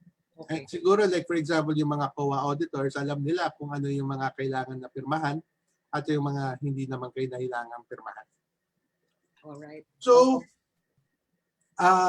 so dito naman sa digital signatures, skip na ako. So, electronic signature, so ito yung mga pagpirma ng mga dokumento. So, ang E-commerce Act, medyo may definition siya ng electronic signature at medyo malawak din siya na makita any distinctive mark, characteristic, or sound in electronic form. So, dito sa definition na to, under the E-commerce Act, so pati yung mga scanned copy ng physical signature nyo, pwede siyang pumasa na electronic signature. Pero ang problema dyan, mas madaling patunayan yan sa korte. Dahil maraming mga issue na po pwedeng lumabas eh. Maraming pwedeng vulnerability or attack. Such as for example, check ba na nung pinirmahan yung dokumento, hindi binago later on yung laman ng dokumento. So like for example, for auditing purposes, I mean, kung merong mga papers or documents na pinirmahan ng person in authority, tapos later on binago yung mga figures, binago yung amounts. Yun yung mga controversial issues dyan. And siguro doon rin kinakabahan yung iba na kung pirmahan nila yung isang dokumento, ano yung magiging safeguard nila na hindi babaguhin yung dokumento. After all, kunwari, Microsoft Word to file. Ang dali naman after ilagay mo yung image ng signature mo doon sa Microsoft Word na file, madaling baguhin later on kung hindi ka naglagay ng mga protections. And that is why even as yung E-commerce Act allows for electronic signatures, mas mahigpit yun sa rules on electronic evidence. Dahil yung sa rules on electronic evidence, sinabi niya na merong electronic signatures, pero merong mas a more limited type of signatures called digital signatures. It's a kind of electronic signature that uses a public crypto system involving a private key and a public key. Ngayon, anong pinagkaiba? Itong digital signatures kasi, authenticated yan by third parties. Merong third party na nag-i-issue ng certificate. So, ang involved dito sa pag may document which was signed using a digital signature, merong third party na nagbe-verify. Merong third party na nag-i-issue ng certificate na kino-confirm na yung pumirma ng dokumento ay siya nga na inisyuhan ng certificate. So, yung isa pang kagandahan sa digital signatures ay talagang malalagay dyan yung anong oras na pirmahan, kung binago ba yung dokumento after siyang napirmahan. So, because of all of the safeguards inherent dito sa digital signatures as defined under the rules on evidence, may presumption. Pag may digital signature, may presumption siya na yung pumirma ay siya nga yung pumirma. So in essence, if you want to be absolutely certain, if you want to be protected, the best way to go when electronically signing a document is using a digital signature. Pero ganito, nung lumabas yung parang implementing rules ng E-commerce Act on the use of electronic signatures, ang sinabi ng DTI at DOST, this was way back in 2001, na para magkaroon ng valid na digital signatures dito sa Pilipinas, kailangan yung nag-i-issue ng certificate, kailangan siyang accredited ng gobyerno. So kung hindi accredited ng gobyerno, hindi siya mako-consider na valid digital signature according to the E-commerce Act. So Sa ngayon, sino ba yung nag-a-accredit? Medyo pinasapasa yan over the years. Pero sa ngayon, ang nag-a-accredit ngayon ay yung DICT. So, itong mga, for example, yung mga DocuSign, yung mga Adobe, yung mga digital signatures na perhaps alam na baka ginagamit pa ninyo. Digital signature nga as defined, digital signatures nga siya as defined under the law. So may crypto system, may private key, may public key. Walang problema doon. Ang problema doon, yung accreditation. Dahil itong mga DocuSign, Adobe, etc., sa ngayon, hindi sila accredited. Ang tanging accredited ngayon na nag-i-issue ng mga certificates ay yung DICT mismo. And ito yung tinatawag na Philippine National Public Key Infrastructure or PNPKI. You might have heard of PNPKI. If you're working in government, I hope you have heard of PNPKI. In fact nga, last April 2020, sa simula ng pandemya, nag-issue ng circular ang DICT sa lahat ng mga, and I hope all government offices receive this, na sinasabi, ngayon na public health emergency, ngayon yung pagkakataon na kumuha kayo ng PNPKI signature nyo. Because yung proseso nito, mag-apply lang kayo, if you go to the DICT website, makikita ninyo yung process dyan for applying for your digital signature. And I think na especially if you're working in government, you want to make sure na yung documents that you are signing will be presumed to be valid. Your best scenario right now is to secure yung PNPKI na digital signature. Because, as I said, yung PNPKI na digital signature, dahil nga accredited siya ng gobyerno in accordance with the implementing rules ng E-Commerce Act, meron ng presumption na yung digital signature, when you use your digital signature as authenticated by PNPKI, merong presumption yan na valid na pirma mo yan. Okay. So that is my suggestion. So thank you very much and I welcome any questions. All right. Medyo mahalaga yung maintindihan natin ito pong ikinuwento sa atin ni Attorney Oli kasi sa panahon ng pandemya, talagang ito yung susi sa pag-validate o verify ng mga dokumento. Ngayon, salamat po sa pag-stay ninyo dahil ang dami nating magagandang katanungan. Lagpas 80 na po yung nabibilang kong tanong, yung unang nag-register at yung po ngayon ay nandito sa ating chat room. Pangungunahan po natin na lang ng ilang katanungan in general. Marami kasing clusters.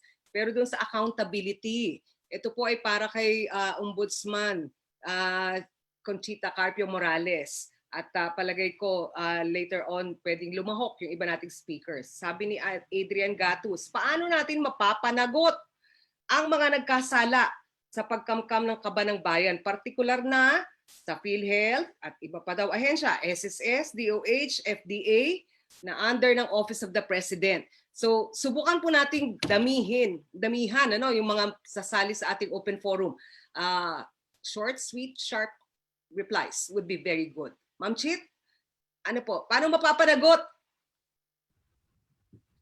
Unmute natin si Ma'am Chit. Okay. Right.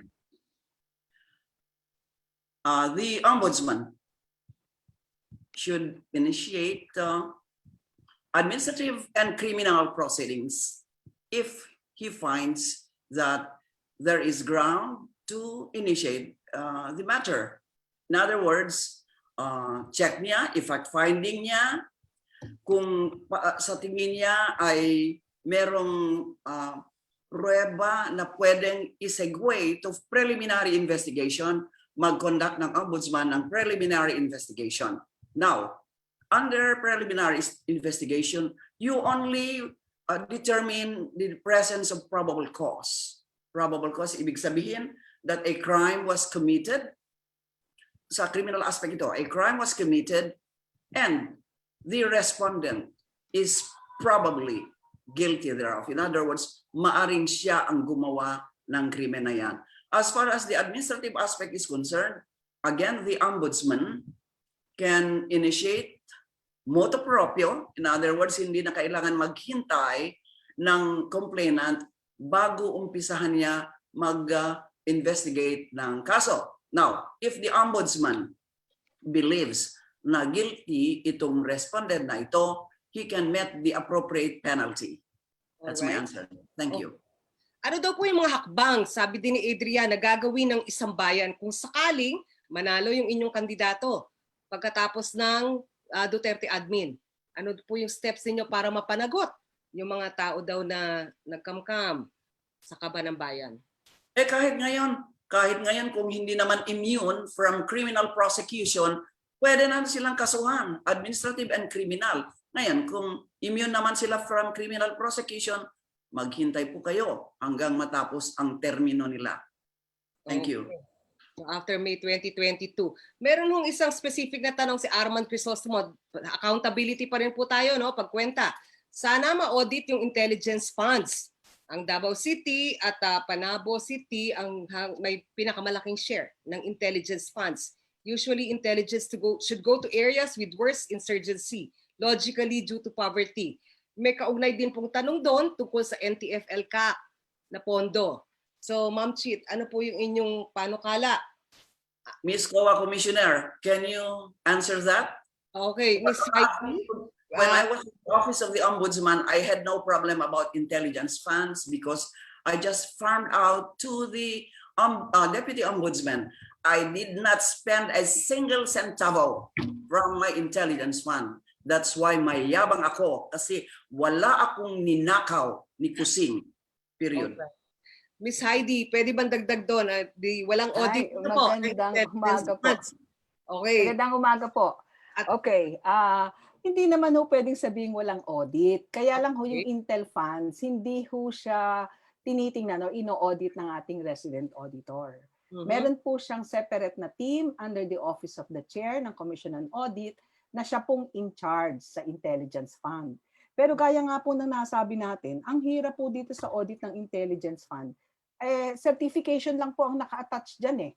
Although pwede hong i-request ng Commission on Audit na isubmit ang mga kaukulang resibo. So for the meantime, pag nag-liquidate sila ng cash advance, pwedeng certification lang. But then kung meron hong duda, ang nag-audit ho ng Intel funds under the specific office, under the Office of the Chair, may request for the submission of the so-called supporting documents. Okay? Okay. Salamat po. So, may kaugnay na katanungan kay Attorney Oli. Ang COA daw ang usual scapegoat. Kaya walang digital signatures na tinatanggap. Paano ho ba to? Kung sa COA medyo hindi pasado yung digital signature at doon daw pwedeng itago yung mga problemadong kontrata. Attorney Oli? Well, sa ngayon, kahit na you can already cite yung e-commerce act, you can already cite yung rules on electronic evidence as already basis na for the use of electronic signatures, electronic documents. So kahit na wala pang, even without any official guidance on the part of COA, pwede nang i-cite yung batas, pwede nang i-cite yung mga regulations na yan kung gusto ninyo gumamit ng mga electronic documents, electronic signatures. Alright, thank you. Attorney Oli, kay JC Punong Bayan. Hala JC, may katanungan. How does your presentation jibe with the still very high confidence and supposedly same source as his sources in Duterte, the level of approval rating ni Pangulong Duterte?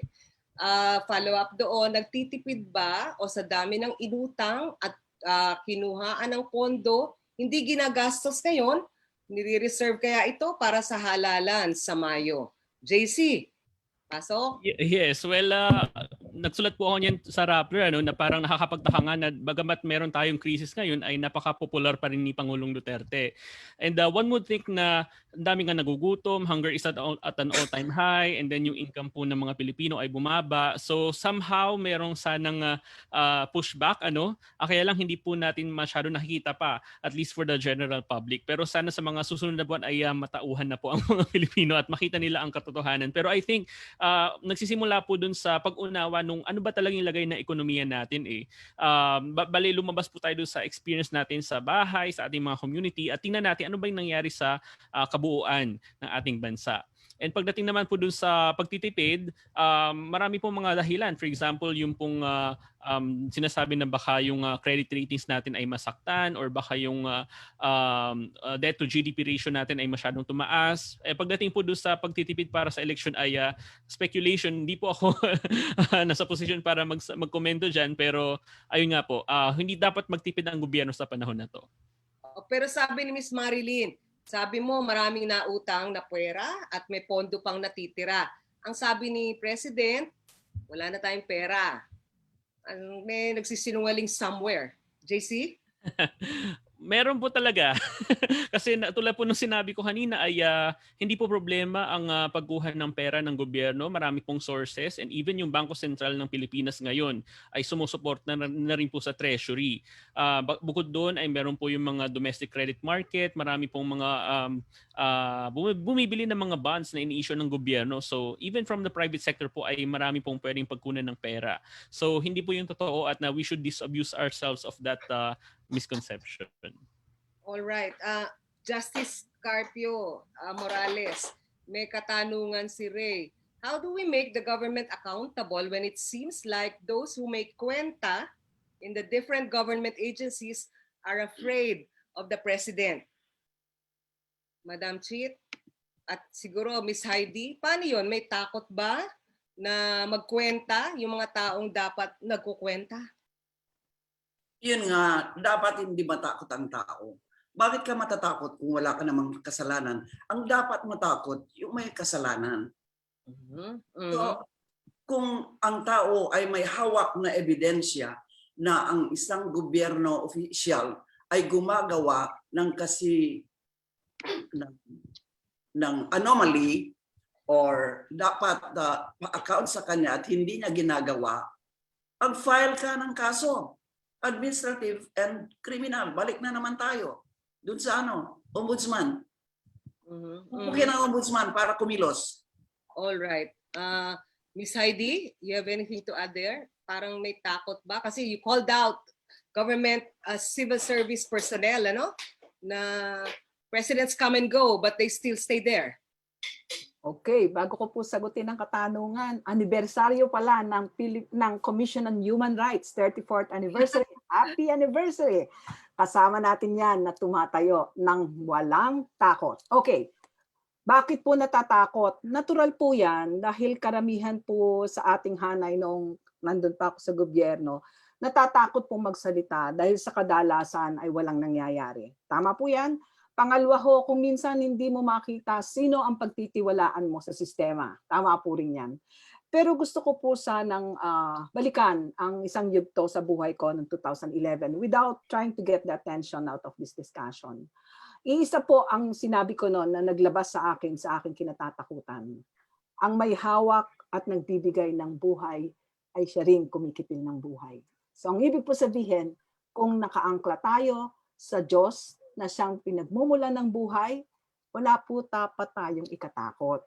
At sa atin pong kasamahan, sa ating makahanay sa pagiging lingkod bayan, kung tayo po'y sama-sama, kung tama at sapat ang ebidensya, kung malinis ang puso at ang ating karanasan sa pagtataya sa paglilingkod natin sa pamahalaan, wala pong dapat ikatakot. Salamat, Malu. Alright. Ngayon may tanong dito, Kongreso ang nagtatakda ng budget. Pero paano kung gusto nilang i-realign ang mga pondo at kung paano gastusin ang kaban ng bayan nasa executive naman. Tapos may related question si Risa doon, why is it not easy for government to shift its budget priorities? Bakit ba ang daming barriers? Meron bang agency na nag-oversee nito like the Department Budget and Management? So parang una, Congress decides really Second, pag-align ng priorities. Si Ma'am Heidi ulit yata. Magandang umaga, salamat sa katanungan. Of course, laging sinasabi natin, mahirap galawin yung budget, although hindi ibig sabihin na hindi pwede. Dahil una, may tinatawag tayong budgetary controls. Mahalaga po yan, yung pag-asunod sa mga pag-iingat sa mga budgetary controls. Bakit po? Ay hindi po pera ng private yung hinahawakan natin eh. Pera po ng taong bayan. Kung kaya maingat tayo bago natin galawin. Ano? Pero pangalawa, ang pinakatalagang mas matindi, ang lakas ng mali at masamang pamumulitika ang siyang talagang tunay na dahilan kung bakit parang napakahirap nitong ating pagbabudget at pagpaprioritize ng spending. Doon po sa katanungan na, okay, Kongreso yung nagpo-propose, pero inaaprubahan ng Presidente. Meron naman silang parehas na tinatawag na limitation sa mga power. May power ang executive, may power din ang legislative. Meron dating nagtanong, who holds the power of the purse? No? Now, under the PD 1177, we have a very strong president. Yung Presidential Decree 1177, andyan si Attorney Oliver, si Ma'am, yan yung ating budget law. No? Binigyan natin ng sobrang kapangyarihan ng presidente natin. Meron pa nga siyang veto power, di ba? Dahil yun ay panahon ng martial law. Binabangkit ko ang mga katotohanan ito para mag-isip-isip tayong nasa loob ng gobyerno. Merong kanya-kanyang power. At pati na ang nasa loob ng pamahalaan, tayong mga lingkod bayan ay meron ding kapangyarihan kung tayo'y magsasama-samang gamitin ang ating tungkulin sa tama, maglingkod ng tapat, at maging bukas sa paanyaya ng taong bayan na magtulungan sa pagpapalakas ng puwersa upang mapanagot natin ang mga sinasabing nagsasamantala sa pera ng bayan. Salamat, Malu. Alright. Ngayon, ang tanong kay Ma'am Chit yata to dapat galing kay Vic, kay Grace, at kay Miss Dr. Minggita. Karamihan ng mga biniling PPE galing daw sa mga Chinese suppliers instead of local suppliers. And it looks like, ang follow-up question, bilyones ang nabili na PPE at medical supplies, pero noong 2020, sa ground, maraming medical frontliners at ospital ang kulang sa kagamitan. Nasaan ang mga PPEs na to? And finally, tinanong ni Dr. Minggita, kung DBM Procurement Service ang in charge sa pagbili ng mga gamit na to, sino ba boss nila? So, Ma'am Chit. Nakamute ulit si Ma'am Chit. Okay. Okay, Ma'am. So, mag-match yung on paper na number of PPEs and the amount of PPEs sa actual na nakikita natin, these must be ghost purchases. Okay. Now, hindi ko alam kung sinong head na tinutukoy. Kilala mo ba yung head na yan? Heidi? Kung sinong head ng mga procurement? Ma'am, hindi ko masyadong ma-recall. Alam mo naman ng aking Tsaka ang kilala ko lang yung mga gasing ganda natin at gasing talino. Gasing honest. But usually, yung mga pero hindi, mahusay ang head ng procurement services. Mahusay, nagbibiro lamang po ako. Mga dati rin nating kasamahan, okay? But usually yung mga head, yung mga members ng committee to purchase or yung mga ina-assignan nila na mag-conduct ng which one is the least which one is the cheapest rather, but at the same time has quality. Yan ang mga yan ang dapat tanungin. Why did they buy this or why did they approve the purchase of this or that? Kung wala naman pa lang, because they usually sign, okay? And if their signature does not appear there, they make that as their defense. But there's such thing as respondeat superior, command responsibility. Although usually command responsibility applies to the military. But insofar as we are concerned, hindi naman pwede na blanket defense mo yan na I did not sign, so I'm not a participant to that. You are supposed to know what's happening in your backyard. So, yun, tatanungin natin sa mga nag-approve ng purchase, saan yung mga number of PPEs that you allegedly purchased? Wala naman. So there ought to be an accounting of the number of PPEs that are distributed. So they should check all purported beneficiaries. How many did you receive? How much that is cost?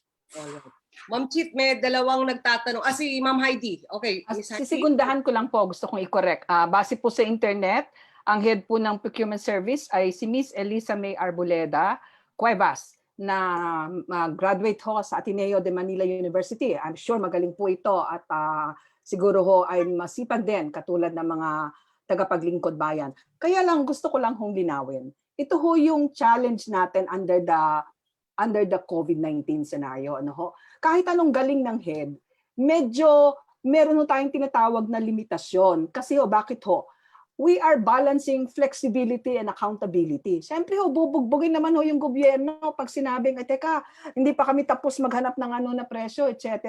Kung kaya nga ho, ni-relax ng GPPB ang procurement under the bayanihan and even during the COVID-19 pandemic. Ano? Pangalawa, tinanggal din ho natin yung nawala yung controls ng mga inspection at saka ho dahil nga ho, naka-pandemic tayo. Kumbaga ho, nakapila na yung mga dyan, kailangan na nila ng PPE. Tayo ho ba ay gagawa pa ng masususing inspection? Siguro at the very least, ang kaya nating gawin, something lang. Gusto ko pong balansehin. At ito nga ho ang punto ng ating pag-uusap. Sa panahon ng pandemya, kukunti ang pera, malaki ang gagastusan, malaki ang ating utang, pero kailangan din nating balansehin yung tinatawag nating swift delivery with yung prudence of spending. At ito ang gusto sana nating mapakinggan sa ating mga kasamahan sa pamahalaan. Ano ba yung mga emerging accountability problems during COVID-19? Kung hindi po magkasya ang ating usapan ngayon, meron po tayong Facebook page o meron din po kaming mga Facebook page din po ang Isang Bayan kung saan pwede po kayong maglagay ng inyong question or sulat. At pwede rin ho kayong personal na magpadala ng email or message sa amin. Salamat po.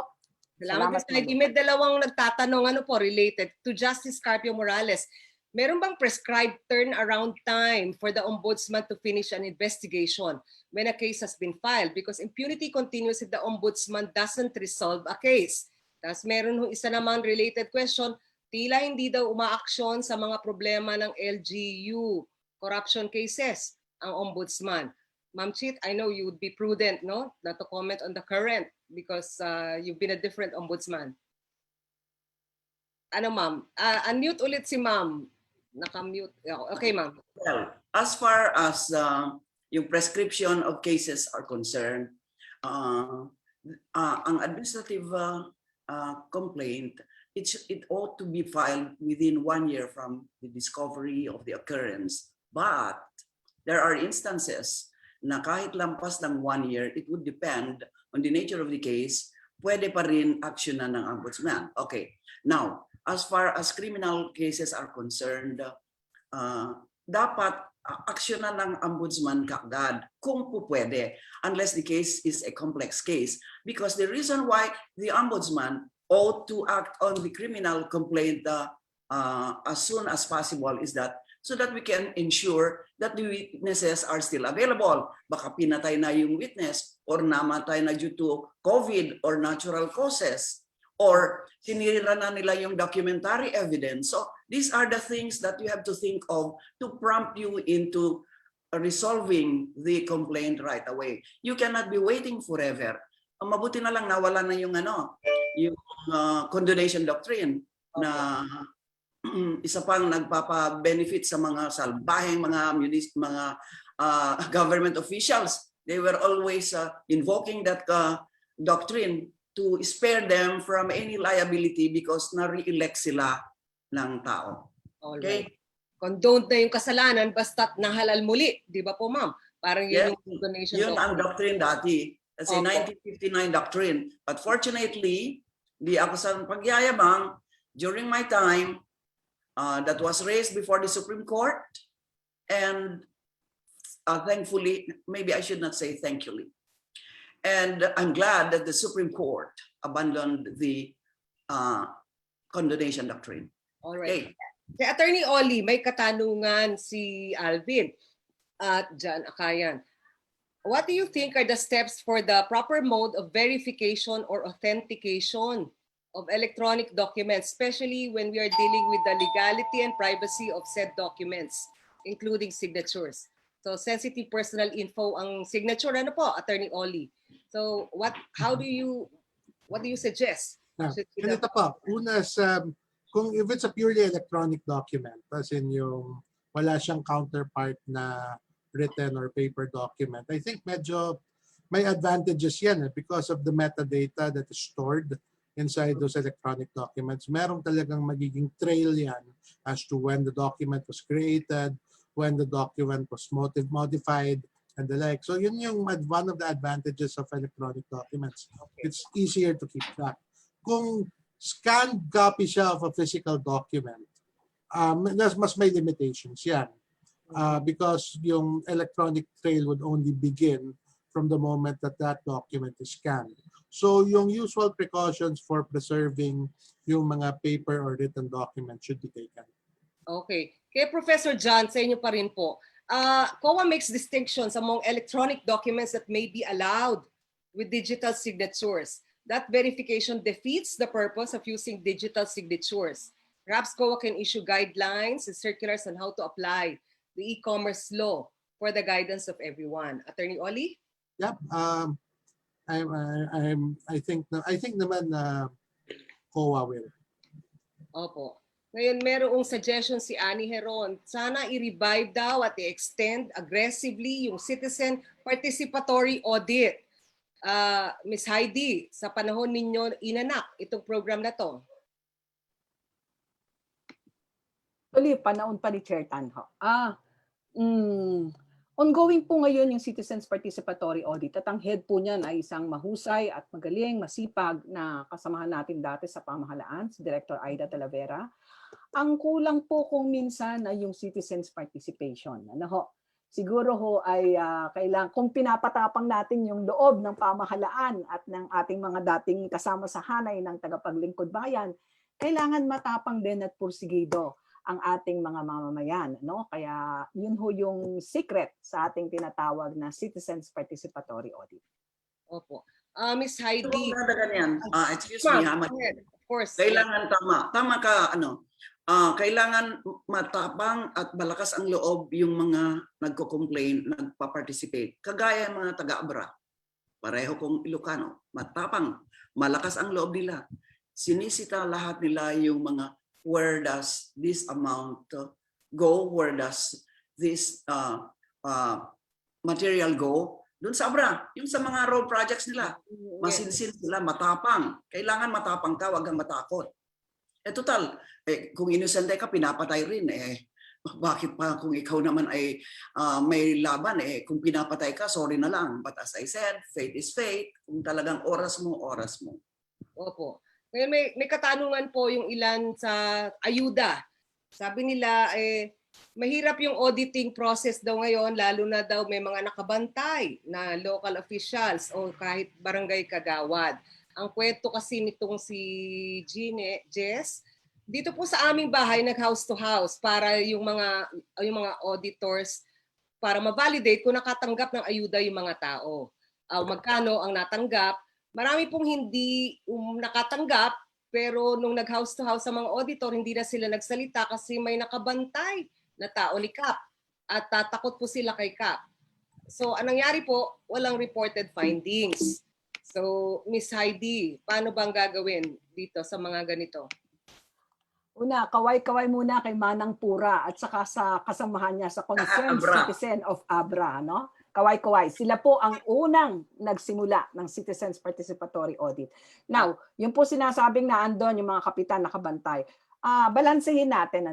Part ng audit procedures, yung may representative ka ng management. Bakit po? Abay, baka mamaya pumunta kami, walang management, sabihin namin paglabas ng findings, sabihin ng management, mali yung bahay na pinintahan nyo Hindi naman sila kasali. So for purposes of making sure na tama yung iyong sample, dapat naandun sila. Pero ang nakita ko lang kung medyo kahinaan noon, sana nung naandun na po ay kung maaari ay iniwan naman during the process of the interview. Yun po sana. Maraming salamat po sa pagpapahatid ng ganitong obserbasyon. Salamat po. May follow-up I'm on email. Pwede ka mag-email sa akin. Thank you. Okay. Paano naman po yung ibang nakatanggap, hindi naman pasok sa criteria, pero nailista dahil malakas sila kay Kap? Ayan nga, malakasan. Malakasan system. Kaya nga itong mga kap na ito na corrupt, dapat naman they should be faulted strictly. Eh hindi kamot-kamot yan. They scratch at each other's backs. All right. So, I think si JC pwedeng sumagot dito. Paano JC to? Hawak ni Pangulong Duterte ang House of Representatives. Majority ng mga tao concerned lang sa basic needs nila. More so now dahil may pandemic. So majority ng mga tao walang pakialam kung sino yung nai-elect at kung paano pine-perform yung mandate nila. JC, you might have some insights here as a young voter. Yes, Mama Lu. So I think itong pandemic pinakita talaga yung importansya ng governance kasi marami namang mga bansa halos lahat ng bansa ay naapektuhan naman ng pandemic pero iba yung response ng ginawa ng iba-ibang bansa. For example, yung sa Vietnam naging maagap sila doon sa contact tracing, doon sa localized lockdowns. And ngayon wala silang recession and halos balik normal na yung kanilang ekonomiya. So I think pagdating sa executive and then sa legislative din, napaka-importante ng leadership and good governance, especially sa panahon na to. Yun, kasi parang nakita mo yung direct link dun sa desisyon ng mga babatas, for example, at saka dun sa mga outcomes sa mga ordinaryong Pilipino. For example, yung gutom, yung kahirapan, yung mapasahod, etc. So pagdating sa susunod na eleksyon, sana maging mas circumspect at maingat ang mga tao sa pagboto kasi napaka-importante kasi hindi pa naman matatapos yung pandemic anytime soon. So patuloy yung pangailangan para sa ayuda and magandang pandemic response. All right. Ngayon, ito'y katanungan siguro para sa lahat na, no? Dahil kakapusin na tayo ng oras, pati parting shots, isama na natin. Yung iba pong katanungan, susubukin ho siguro ng isang bayan na sagutin kayo as promised by Commissioner Heidi. So ang tanong, kung mananalo ang mga kandidato ng isang bayan sa eleksyon, paano masisiguro na maiaangat ang ekonomiya gayong lubog ang bayan sa utang at pagkalugi? So, ibig sabihin is parang why would anyone want to be president after 2022 kung ganito po ang kalagayan ng ekonomiya? Maybe we could have one sweep of our speakers, JC, Attorney Oli, then Commissioner Heidi, and finally the Ombudsman. JC? Sige po, maraming salamat ulit sa imbitasyon po. I think nakita natin sa experience ng US na bago nahalal si US President Joe Biden ay talagang napaka-botched talaga din ng pandemic response nila at yung ekonomiya nila lugmok, yung pandemic response, even yung vaccination ay mabagal din. Pero dahil sa good governance, parang yung election ay naging pivotal point talaga sa kanila. At matapos ng election, tinan mo ngayon, halos kalahati ng mga Amerikano ay vaccinated na, yung kanilang ekonomiya ay bumaba na. So again, this underscores the importance of good governance.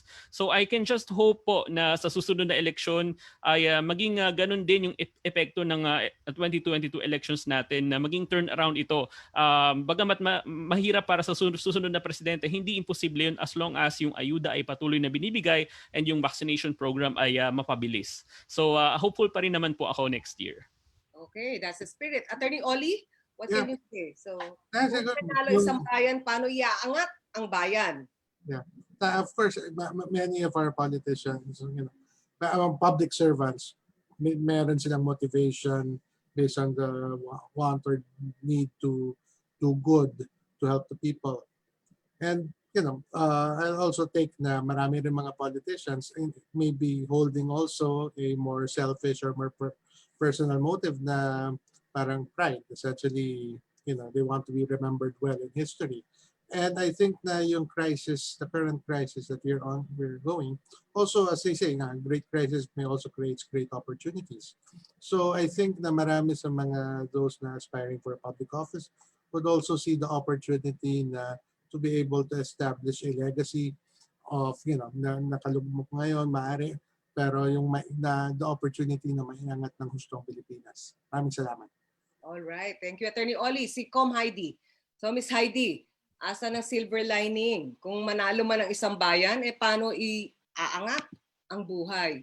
At Maraming salamat. Of course, ang maipangangako po ng isang bayan ay isang tapat na pamumuno. At malinis, transparent, accountable na paggamit ng pera ng bayan. Alam niyo po, mga kasamahan dati sa pamahalaan, naniniwala ako na yung ating pinagdadaanan na economic difficulties ay hindi lang bunga ng pandemic o COVID-19. Bunga ito ng maling pagtugon at maling paggamit ng pera ng bayan. Pero hindi natin pwedeng isisi lahat dyan. Bunga rin ito ng walang pakikialam ng ibang nasa pamahalaan at mga namumuno sa pamahalaan or ordinaryong mamamayan. Sa huli, isa lang po yung sasabihin ko.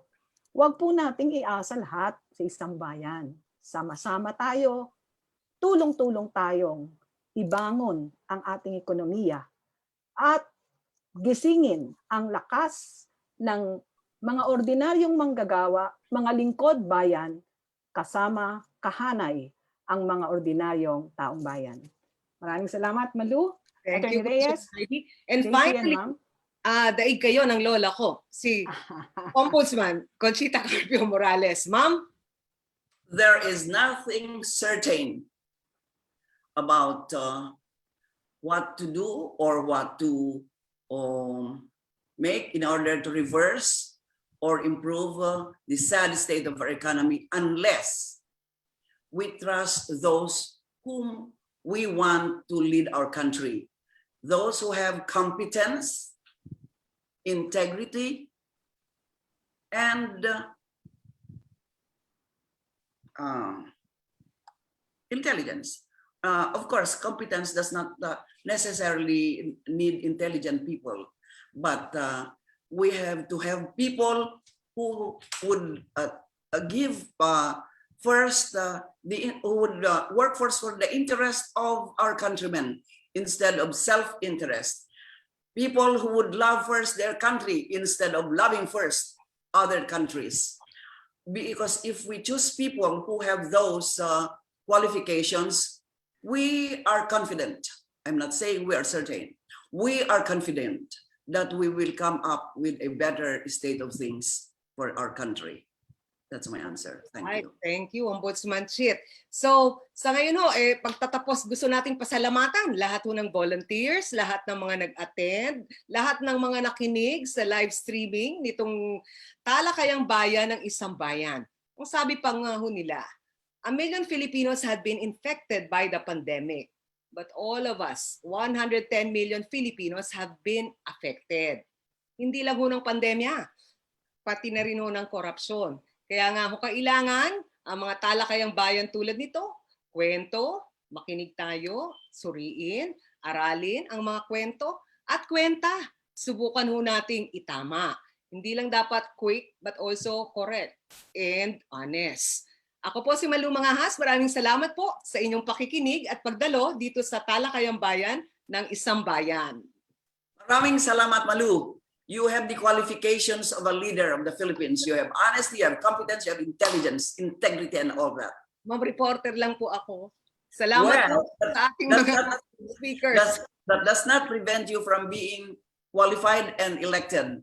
All right. So everybody, si Miss Chito madaming utos at saka mga request minsan pero hindi pwedeng hindian.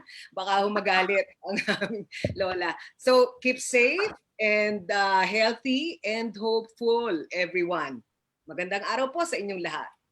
Thank you to those who participated in this webinar. Thank you very much. Okay. Bye. Thank you Maraming salamat po sa lahat. Dito po natin tinatapos ang unang talakayan ng tungkol po sa kwento at kwenta. Sa susunod po, sana'y sumali kayo ulit. At huwag kakalimutan, sumali sa Isang Bayan. Meron po tayong app na pwede nyo pong i-download para lahat po kayo ay makasali. Bye! Salamat po sa inyong lahat. Salamat.